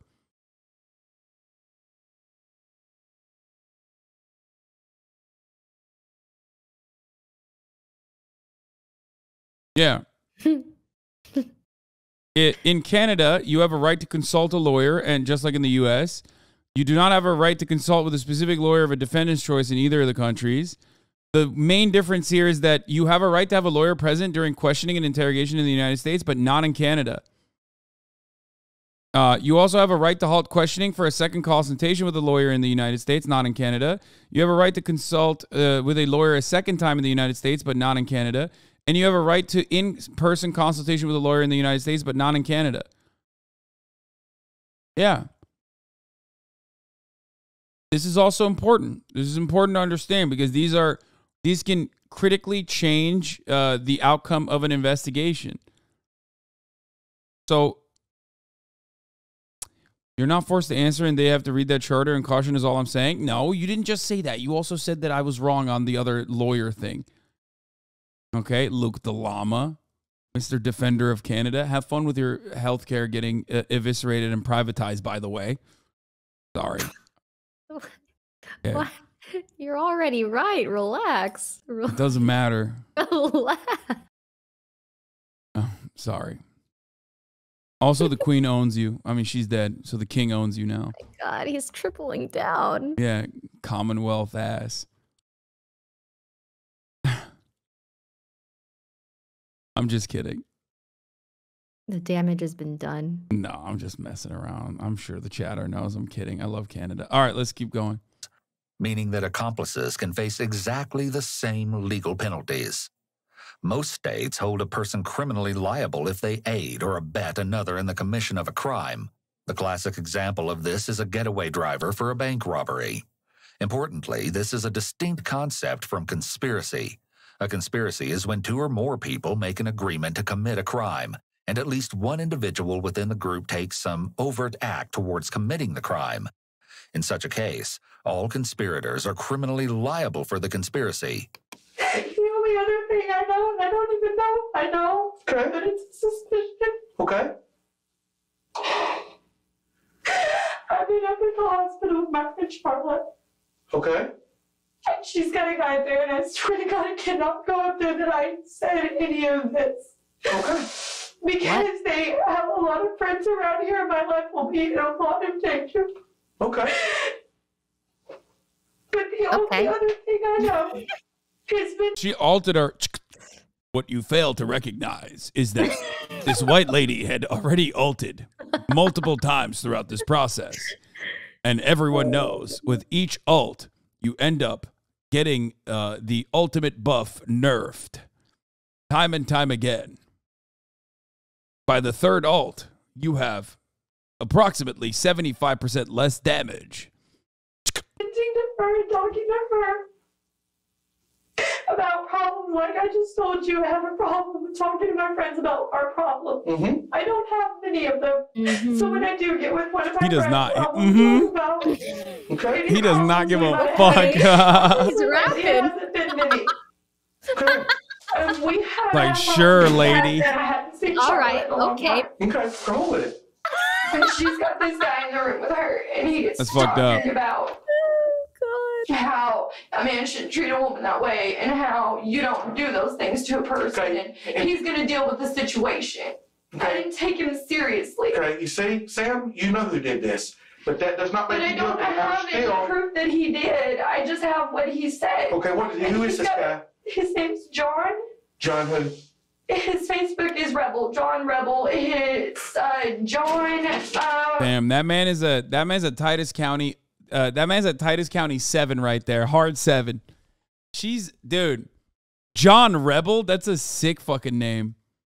I don't truly know his last name, but his Facebook says John Rebel. At this point, it seems Samantha's crying could be attributed to the fact that her story isn't yielding the results she'd hoped for, rather than because Dagan is missing. This behavior is consistent with her narcissistic tendencies. At this time, Samantha first mentions an acquaintance known as John Rebel. Herein begins a turning point in this complex story, as a new persona begins to evolve. He's got a brother named Greg. He's got a really bad history as far as... Who's Greg? I was told he's an informant. What? I don't know Greg's last name Where does either. John live? I don't know. I know that he's been staying with Charlotte. So if he did this, who do you think he'd bring with him? Me. I don't know any of his friends. But yesterday at the hospital, he had a guy that I do know from town with him. His name is Tay. So many dudes. Tay Rhymes. Samantha is beginning to let all of the cats out of the bag. In just a few short minutes, she's implicated John Rebel, who will soon be identified as John Sanford, and Tay, whom investigators will learn is a man by the name of Octavius Rhymes. The pace of the investigation is beginning to accelerate and will continue to pick up speed as the disturbing details begin to surface. Did they do something to let you know that it was them inside that house? Not 1,000% particular, but I'm pretty sure it was him. The height and the weight and the way he was talking all gangster. You pull yourself together and get to writing, and we need to arrest these folks and keep them off the street where they can't hurt you and your children. There was a third person with him. Okay, who do you think it was? He's got people that stayed with him. Who, John Rebel? When they were in the hospital together. Before this happened at my house. Yes. Tay was with him. There was another guy. I don't know his name. But he pretty much fits the middle of the third guy. There was 3 people? Yes, at the house there was 3 people. And at the hospital yesterday, you can look at the cameras, there was 3 people. So they have them on the video camera there at the hospital? At the hospital, yes. Okay. There was Tay and that guy and this third party. The one that I said was basically like the ringleader that was bossing everybody around. The other 2 really didn't talk much other than a word here and there. But it was the big guy, the third party that was at the hospital. She claims not to have known the third man at the hospital, but she's prepared to shift all of the blame in his direction. The only thing I know about the heavyset dude is they called him JoJo, but they told me that wasn't his name. They said I believe they said it was Jose. Samantha reveals quite a bit about this third person. Samantha gives a detailed story about where JoJo lives and knows that everybody calls him JoJo, despite saying just moments ago that she just met these individuals. Also, another significant item to note. Do you recall when the corporal at the scene learned of a ping on Dagan's phone from dispatch? 0.86 miles from a residence in Pittsburgh? He asked Samantha if she knew anyone in Pittsburgh, and she had no reply. Well, it turns out she did. Tay and JoJo were both residing in Pittsburgh. Yada yada does She it. heads out for a smoke break as members of the sheriff's office prepare to head to the local hospital, determined to intercept. Damn, they gave her a smoke break for all the leaks, dude.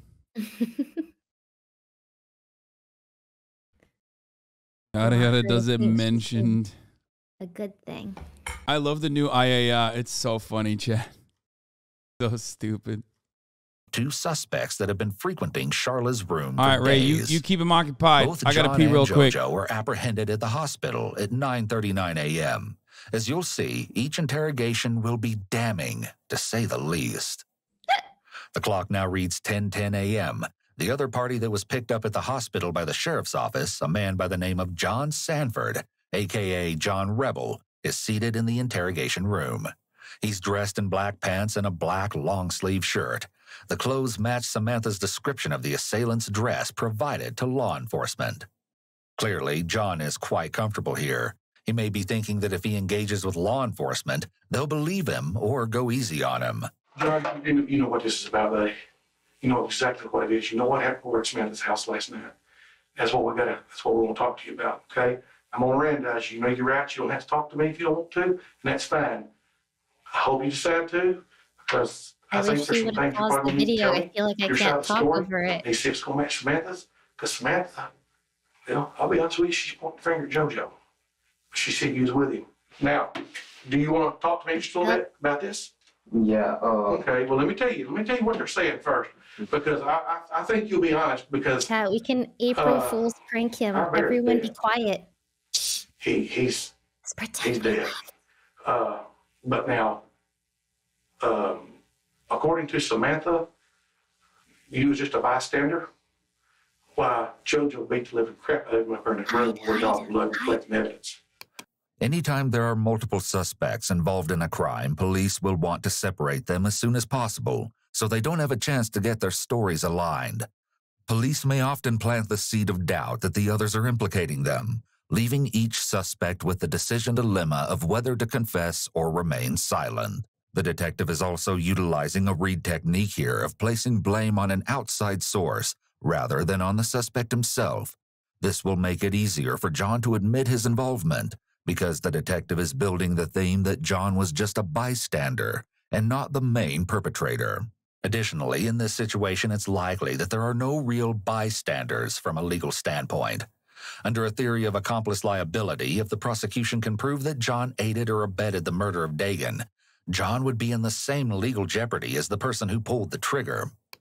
Okay, this all started yesterday. Like you said, yeah, we talked to her about her problem with her husband and all that. Never did I plot to kill the guy. I have a problem with males hitting females. And I do too. She did say that Hasan? there's been times What's it's up? crossed her mind. Everyone's gone. Oh no.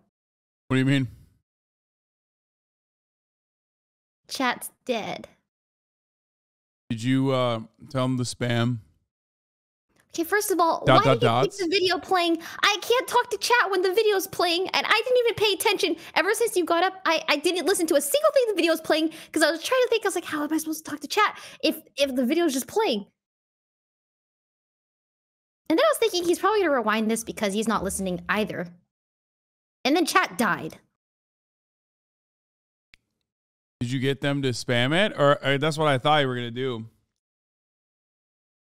I thought you were trying to pull a trick on me. Yeah, did it? I know how Jezebels are. Are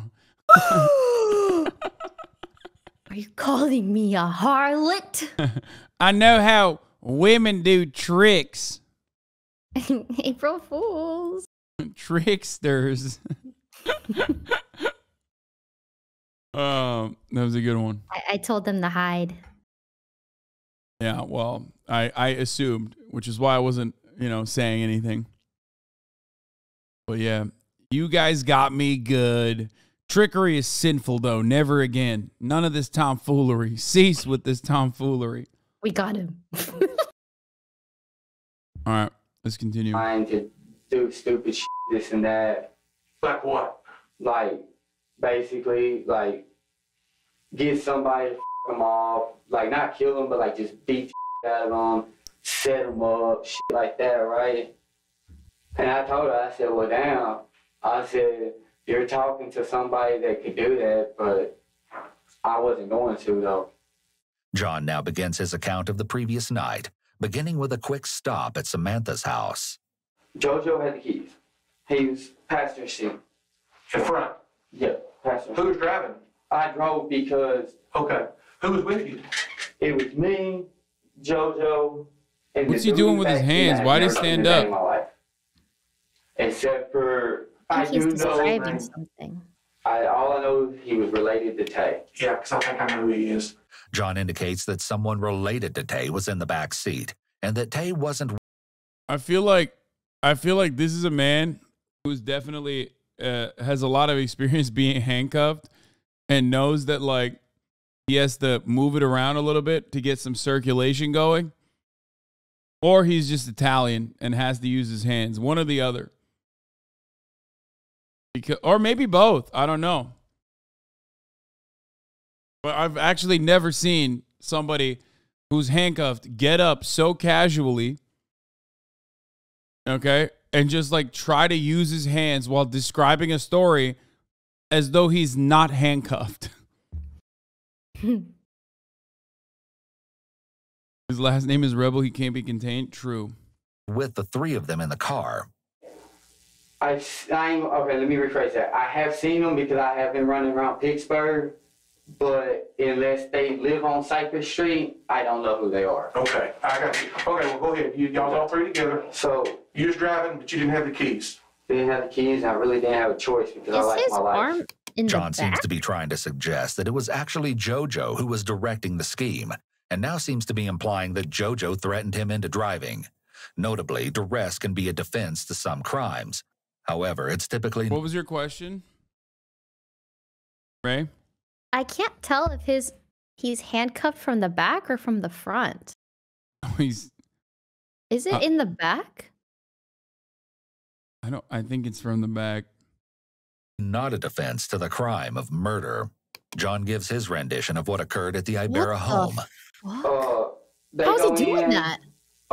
I'm the only person that knows the layout to the house.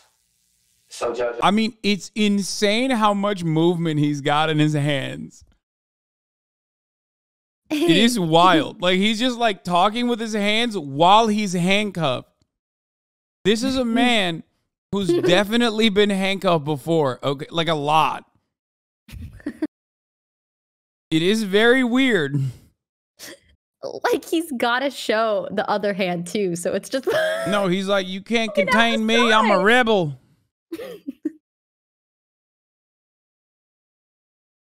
Very Italian, yeah, basically. And he's like, where they sleep at? And I just walked up. Look at him! And told him, man, look, upstairs. They ain't go up. I have to go up in the middle. It was JoJo, me, and then the last dude. What? Like, look at him. Look at what he's doing. He's tipping over. He doesn't have to use his hands while he's describing this. He has to. He has to. No, no, words are enough to say when we go up. Man. You don't have to. Everybody knows what up is. It's universal. He doesn't have to like point up.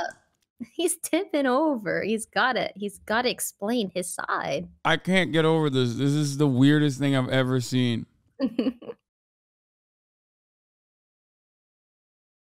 If he falls out of his chair, I'm going to lose it. Yeah, that's when all hell beat the living hell out the dude.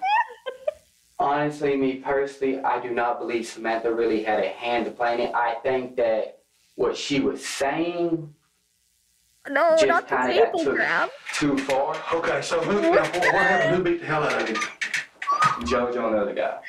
John is awkwardly using his hands as he talks, despite being handcuffed. People may increase their use of illustrators to make their lies sound more believable or give off the impression that their story is true. Jose. That's a terrible way to no. There's so much more to the story than that. You can infer so much more about Johnny, what kind of experience he has being in handcuffs, and the fact that he's definitely Italian. Okay? And all Italians are guilty. It's wild. Like, they had to address it, but not even saying that. JoJo Ponce is in the hot seat. Needless to say, things aren't looking good for JoJo, who's now dressed in orange prison attire. Hey, Jonathan is... Wait, I don't get it. JoJo's already gone to jail? Like, what the fuck's happening here? That's just his fit. The Mexican guy, cuff him just in case. Arrest him before we even question him, honestly. No. They're like, it's probably his fault. That's awful. I mean, what the hell? Why is he already He's in just a wearing- jumpsuit? It must just be an orange shirt. No. Really he's putting this whole thing off on you. And said that Oh, you're never the one mind. No, he's like, wondering. no, he is like, you thought that was just casually his garb? I thought maybe, okay, well, the door was open. I didn't see the rest of the fit. I do not understand why JoJo, an hour in, is already in prison. Like, what's happening? How did they just arrest him? Maybe he tried running from the police. I don't. You said something about like maybe you had a bad dope deal that went bad. I don't even know. Matter of fact, I specifically told them when she told me who her husband was, right there in Octavius' house. When she told me his name, I told her. I don't even know who they are. I don't even know him. JoJo said, well, what do you No, think not you can this do? guy. You think you can come up with 20 grand in 5 minutes? John mentions that JoJo demands Dagan produce $20,000 within 5 minutes if he wants to fix things. This is almost exactly what Samantha told the police. This could be because it's true. However, if you watch Samantha's interrogation footage, it's clear that she's trying to paint the incident as drug-related. Cause this. Asking for compensation, $20,000. And this may simply be a story that the group concocted to tell the police. JoJo telling me, all right, stay here and watch him. Dude's out cold. I'm talking about folded up, basically like literally like this. Oh my God, he's animated. This dude cannot stay in one fucking spot to save his life. That's crazy. He got on his knees. Like, what the fuck? Outside the house, they had him up against the truck, and still behind the back, had his face down like this. What part of the truck? The hood of the truck. Okay, that makes sense. That's where, okay. The investigator catches himself here just before he almost lets out a piece of evidence. Retaining key evidence is a way to corroborate testimony and also to tie physical evidence to one or more suspects. They went through the truck.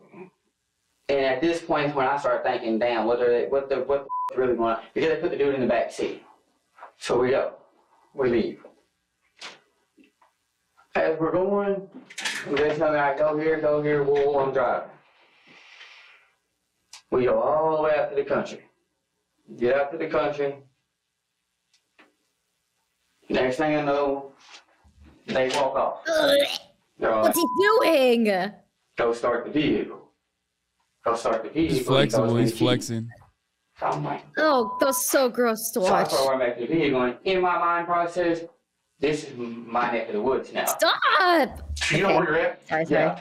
This is my neck of the Because we're fixing to go out there, me and you. We're going back out there. Because everything you're saying so far is matching 100%. Before I make the vehicle, all I hear is pop.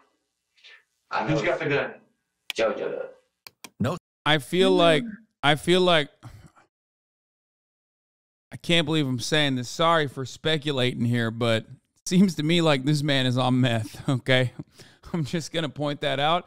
I've never seen somebody both so comfortable in handcuffs while also simultaneously fidgeting so fucking much. Is that a meth thing to do? Yes. Fidget? It's just like he is literally, it is crazy to see someone just tweaking this fucking hard. I mean, he's tweaking harder than XQC. Okay? That's all I'm going to say. Anyway, we don't know. Let's see what happens. Well, obviously, not all of us are going to see what happens because at the top of the hour, there's a 3-minute ad break. And those who are not subscribed will not see what happens. It's not a good one. Okay? Oh, come on. Don't say that. Everyone's going to give me a lower score. Well, if you no longer want to see those ads, You want to see what happens? All you need to do is subscribe for $5 or free with the Twitch Prime, or by getting gifted a sub. It's just 3-minute ad right now.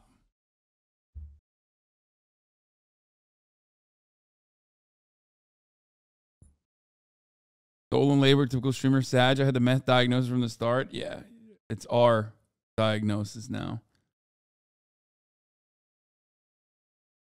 Note that John is named JoJo as the trigger man. As you'll see, there won't be a consensus when it comes to this brutal aspect of the crimes.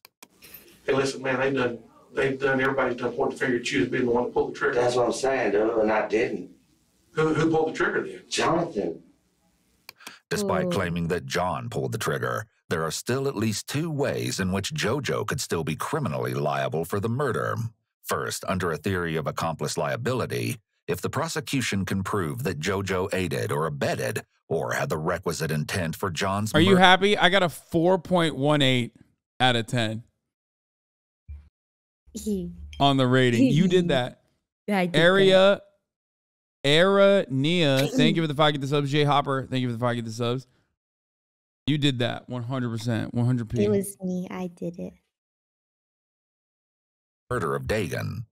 Second, if the prosecution can prove that JoJo had entered into an agreement with Samantha or John to carry out the murder, he could be charged with conspiracy to commit murder. The sheriff seems satisfied that he's gathered all pertinent information from John. He leads John out of the room. The next task is the somber duty of locating and recovering Dagon's body.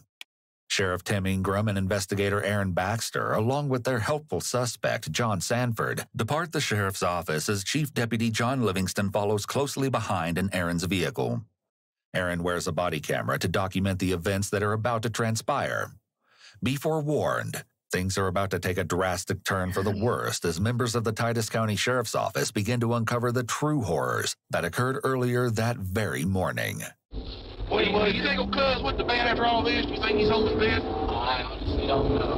Who will know who cuz is other than in case the crib will talk to me? Who's going to know this guy's going to get him quick before he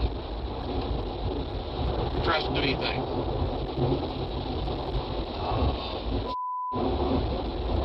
Almost anybody in Pittsburgh that really... So is that his name? Is that what everybody calls him, cuz? The sheriff asks John, who will be able to identify the mysterious third party, known to us only as Cuz, will soon learn his true identity. Yeah, is there a body here? There's a body. Yeah. I'm hiding it. I'm hiding the screen. No, they wouldn't show the body. Oh, it's they blurry. don't show the body. It's blurred. Dead. Good assessment, officer. Okay. What we need to do He's now? dead. Oh yeah, he's dead. He's not gonna be alive. Oh. What we need to do now is 2 of us need to break off and take him and use the recorder and let's go get that gun. Sadly, Dagon's body is located at 11:28 a.m. Aaron places a call to the Camp County Sheriff. They didn't to even alert him hide of the body. murder They within didn't his even jurisdiction. cover him up. Meanwhile, back at the Titus County Sheriff's Office, an anxious and fidgety Samantha has returned to the interrogation room. The clock now reads 11:45 a.m. It seems Samantha hasn't been informed that Dagon was located, deceased, approximately 17 minutes earlier. While the members of the sheriff's office are locating the potential murder weapon, Samantha occupies herself by writing on the dry erase board in the interrogation room. Just as Samantha leaves the room as the clock reads 11:58 a.m., Aaron's body camera recording resumes. The sheriff, John the suspect, and the 2 investigators, Aaron and John, head to the home where the gun is believed to have been stashed. Note that the woman seated on the front step of the home is Lacona Slayton. Her connection to the case will be revealed to you shortly.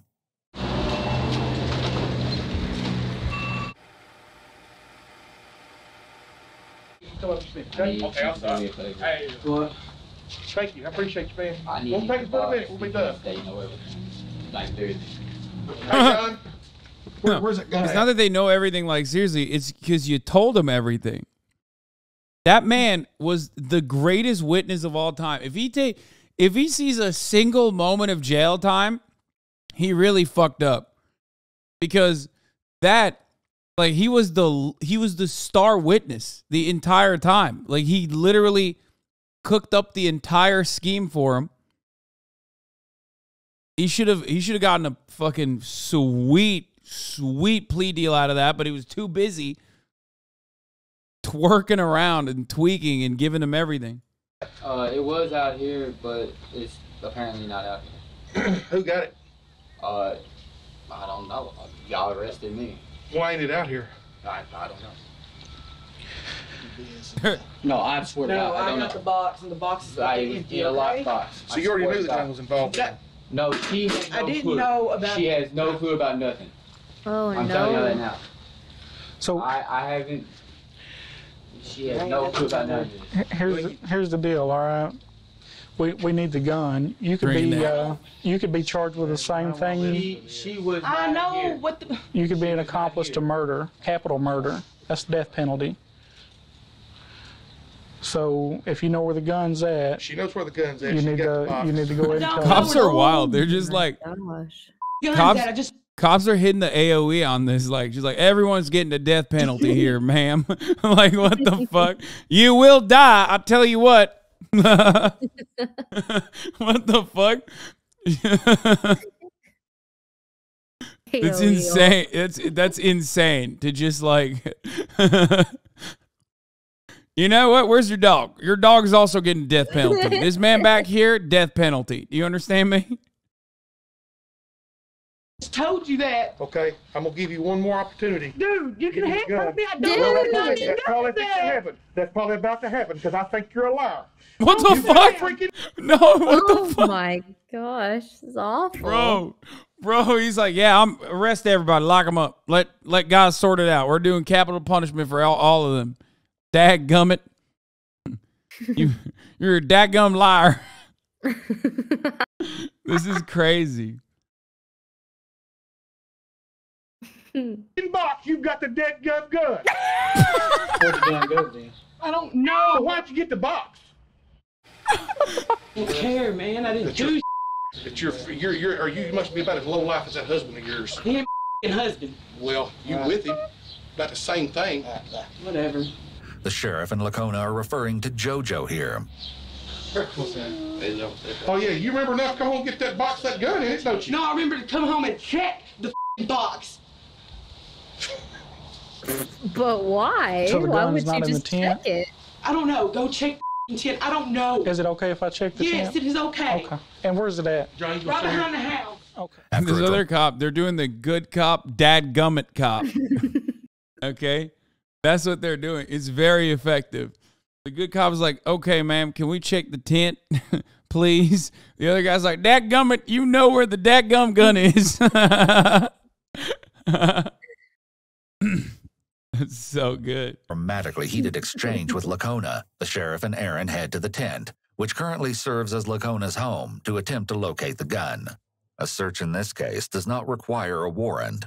When someone with a controlling interest gives permission to search a premises, including a tent, it's an exception to the warrant requirement. Back at the sheriff's office, Samantha is again writing on the dry erase board. As a couple of written questions are directed at the sheriff's office, she continues to put on a show. These behaviors are once again very childlike and immature. She's Oftentimes, weird. individuals with personality disorders will display immature behaviors. In high-stress situations in particular, they often regress, and these behaviors become much more evident.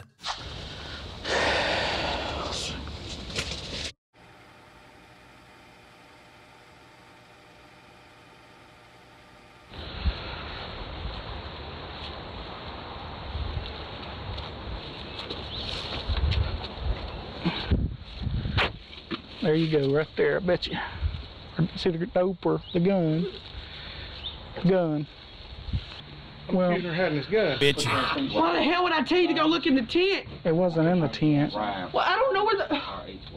All we want is the truth. Man, I'm telling you, all I know is the guy told me that they were suspects in a murder case. The first thing that popped in my head was that gun. It was not in the box where it was always at, and I don't know what the is going on, but I want to know.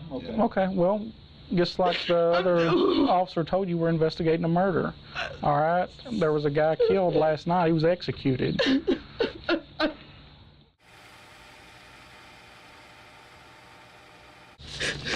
He wasn't supposed to have it, was he? No. Convicted felon or? Yeah. Okay.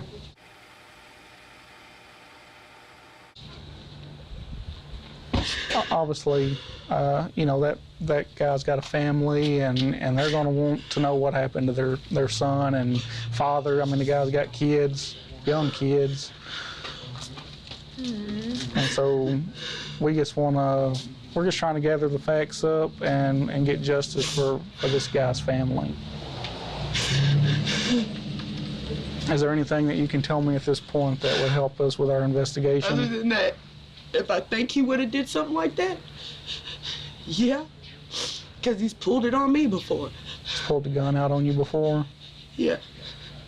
All right. I know I've prayed, but damn, I didn't think I was going to split up with him like this. This important piece of information, which was uncovered due to the officer's catch-all question, may explain why Lacona didn't reveal the gun's location. It's possible that if she did know where it was, she kept the location secret for a much different reason than avoiding trouble herself or protecting someone else. Instead, she may have been fearful of retaliation from JoJo if she talked. We've yet to hear JoJo's side of the story, but it's going to be hard to dig himself out of the hole that seems to be getting deeper by the minute. The members of the sheriff's office depart with the recovered weapon that was believed to have been used to execute Dagan. Investigator Aaron Baxter sits down with Lacona on February 24th, just 4 days after Dagan was killed. During our last encounter with Lacona, when the handgun was retrieved near the tent that served as her place of residence, she seemed to insinuate that her days with JoJo were numbered. However, she initially referred to JoJo as her fiancé at this meeting. It may be that she had a change of heart and decided against ending the volatile relationship after all. As a result, she may be less forthcoming in her interview than the sheriff's office would have hoped. You know, the other day when we were over there with the gun, what made you think that that gun was used to just, you just had a gut feeling? I just had that feeling. It was a feeling because I don't know, it was just a feeling. And you said that Jose had pointed at you before? Yeah, in the past, but he would never, when it comes to other people, he's not mean. He's a coward. When it came to me, it was different. Other folks, he was a coward. He always backed down from fights and stuff. And I just don't understand. I don't see, I just don't understand. What? Why? JoJo didn't even know her. As far as I knew, Jonathan was the only one that knew her. Then I found out Tay's known her, Jonathan's known her. JoJo didn't know her, so why would he even... I don't know. Lacona seems genuinely confused about the conspiracy and why JoJo would participate, seeing as he hadn't met Samantha until the day before the murder. According to future testimony provided by John, the three men smoked methamphetamine while en route to the Ibarra household. No. What? No. That's... Oh, hold on now. This is a shocking development. A shocking development, if I do say so myself. Ain't no way. Perhaps this claim could explain the violent behavior seemingly uncharacteristic of JoJo. So why don't you never found that gun in my tent? I promise you didn't. Where do you think I found it? What? I know exactly where you found it, which is in the spot that Jonathan hid it. Jonathan put it there? Seriously? Yes. JoJo seems to believe that by knowing where it had been hidden, he can somehow pin the murder on John. Yeah, I don't know if he's still on meth, but that is some fucking... He must be on crack if he thinks that is a good, solid defense right there. Oh, I know you didn't find it in my tent. That's my gun hunting. That's my gun hiding spot. If you found it in the tent, it's me. If you didn't find it in the tent, then, you know, that's John's hiding spot. Everybody knows this. That's right. That's so good. He's... Jonathan blew his pistol out and he hits him with it. Where'd Jonathan have the pistol at? In his waistband. Whose pistol is it? Jonathan's. Where'd he get it? Beats me. Clearly, JoJo's story is not agreeing with John's version of events. Most significantly, JoJo claims the gun that was allegedly used to murder Dagan belongs to John, though JoJo is unsure where or how John obtained it. All right, and the gun that we got out from under the house, that's the gun that, I guess it belonged to Jose. It was mine. It was a gift to me from him. It was mine. Okay. Most importantly, perhaps, Lacona confirms that the handgun that was recovered near the tent belongs to her and JoJo, not John. What I need to do, I've got Samantha's version. Samantha is the ringleader. I never met her until yesterday. So you just up there with Charlotte and them, that's when you met. That's when right, yes, sir. I met Samantha. And I met her 5 kids. Oh, wow. We all left. We get to Walmart. We're in Walmart for a little bit. All of a sudden, Octavius Rhymes walks up to me. He said, man, I gotta go. I said, why? He's like, my mom just called me cussing me out, telling me I better get the damn car home. So I well, let me go find Jonathan real quick. Let me ask Jonathan if he can give us, me and my wife, a ride home back to your house. When Jonathan took me home that afternoon, though, Octavius was home. Octavius ended up leaving with Jonathan. They left together. Me and my wife stayed home. All of a sudden, around after 7 or 8 at last night, they showed back up. This time, they showed up with Octavius, Jonathan, Samantha, and her kids. Jonathan pulls me to the side. Say, cuz, I need to talk to you. I don't know what's up. He's like, look, old girl, talking about Samantha. He said, Samantha wants us to, do something. And he wouldn't tell me full detail. Why do none of these peeps have a lawyer? Brother, they're meth heads. Like, what do you mean? You've seen the conditions that they live in. I don't think they're thinking about any of this. Like, it's just, they don't even think that they have rights in this situation. Like, they're not even expected. They're poor. They're poor. They don't even think that the law is on their side in any capacity, regardless of some of them even being white, right? Which, for the record, they're right. The law isn't on their side.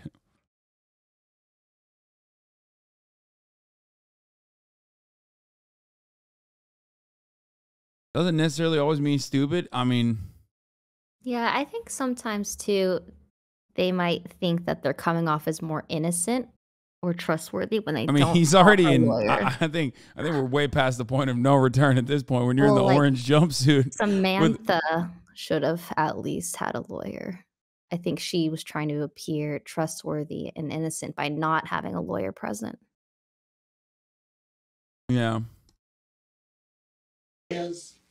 Until we went to the place, all of a sudden, he tells me, he said, look, I just need you to stand guard. JoJo describes what is called a criminal conspiracy between himself and John to commit the crime of kidnapping. Another important revelation is JoJo's claim that Tay was a willing participant in the conspiracy, despite Samantha's and John's initial reluctance to implicate him. It turns out that old Cuz was actually Tay all along. Let's hear it straight from the source. Meet Octavius Tay Rhymes, whose identity Samantha and John attempted to conceal initially. Tay had requested a meeting with the Titus County Sheriff's Office with the intention of getting a deal in the works. However, Tay was informed that he'd need his lawyer to handle the negotiating with the DA's office. While seated with investigator Wayne Minor, Tay went ahead and pleaded his case. I should have spoke to y'all without a lawyer, but I admitted to y'all, that I was in the vicinity when they took the dude from his home. But I didn't realize that they were planning on doing. So like I said, yeah, I know y'all ran my criminal background history already. I don't have no violent background. I don't have no felonies, no misdemeanors. No, I've never been in no serious trouble like this ever. So I'm trying to work with y'all, but I can't really give y'all no more information if no. Okay. I don't understand why or how the timeline works on when these guys are getting questioned. But I too have noticed that the only two people that are like immediately in jail here and in the orange jumpsuits are the black guy and the Mexican guy. What's up with that? No, I don't know. I'm not making any assumptions here, but I am simply asking, what the fuck is going on there? Like, why? Like, what happened? Because there's a process when you can't just like, for someone to go from plain clothes to like orange jumpsuit, there's literally a process that took place. And I am very confused how they just like escalated that, or how they fast tracked that entire process for these two guys. I'm sure they'll describe it. Striking a deal is quite common in criminal cases, especially those with multiple defendants. Often, the prosecution will offer a more lenient sentence to the accused in exchange for the accused providing information to the police or agreeing to testify against one of the other defendants. However, it's important to note that a criminal defendant cannot make a deal with the police. Only the prosecutors are authorized to make deals with defendants. Therefore, any sort of deal that the police make with Tay wouldn't have any legal effect, unless, of course, such a deal was approved by the prosecutor's office. I stayed downstairs the entire time. And then, but she whistled. That means she was downstairs. Because, like I said, me, Octavius, and how'd she whistle? Was it like that or? Yeah, like that. That's what I'm saying. She was downstairs. She had to be. But you didn't see her? No. And so who went back in when she did it? Jonathan did. And all of a sudden, Jonathan comes back out and says, "Come here, cuz I talk to you." We walk over here. He's like, her mom just called, said she's that a friend, she's sending a friend over to see her or whatever, something like that. He's like, so she said, we got to go. We need to go now. JoJo claims that Samantha told them to move quickly. Records indicate that she called her mother to alert her of the attack. Because her mother's home was an hour's drive from Samantha's, she assumed that would give the men ample time to leave the premises with Dagan.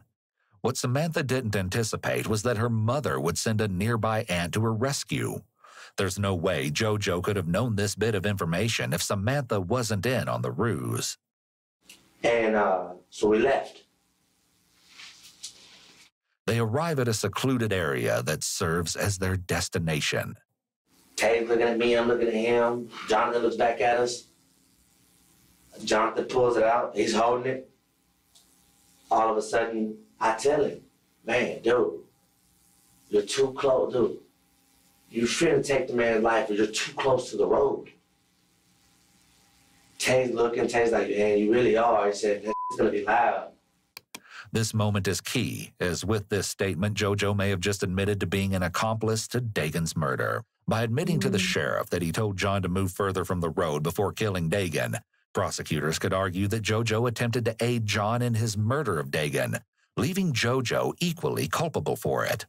All right, hold on just a second. Drink your Coke, and I'll be right back. Dumb. While JoJo waits for the sheriff to return, he's well aware that the camera is still rolling. I don't understand how the hell you're gonna blame me for shit that he did. Oh my God, he's the best criminal. Yo, that is awesome. Oh man, it sure be a crime if I went to jail for criminal conduct that others did. It's like, dude, that's awesome. That's awesome. That is excellent. Brownie points for him. He should have a reduced sentence for that one.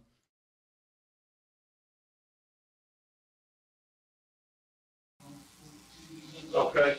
I went because he asked me for help. So you know what time they put Samantha home?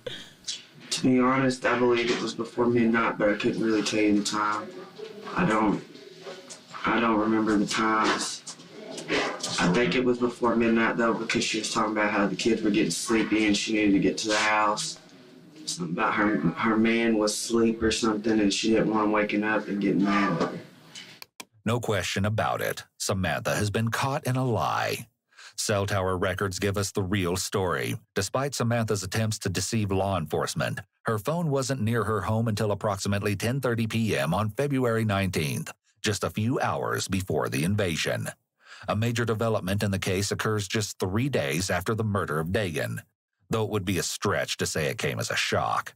Samantha is arrested and charged with aggravated kidnapping and murder. In the end, the failed conspiracy resulted in lengthy prison terms for all involved. John and JoJo pleaded guilty the following year, in April of 2016. They received 50-year sentences for their roles in Dagan's kidnapping and murder. John got in December of 2016, Tay went on trial. It didn't go as he'd hoped, however. He was found guilty of murder and aggravated kidnapping and was sentenced to a total of 93 years. Last but not least came the mastermind behind the whole terribly designed plot. God damn. Samantha went on trial for Dagan. Bro, John got 50 years and he spilled the beans the whole damn time. That's crazy. Okay. Also, why did Tay get 93? I don't know. I don't know what happened there. Is he the one who shot? Is that what they decided? He's the one who shot the person?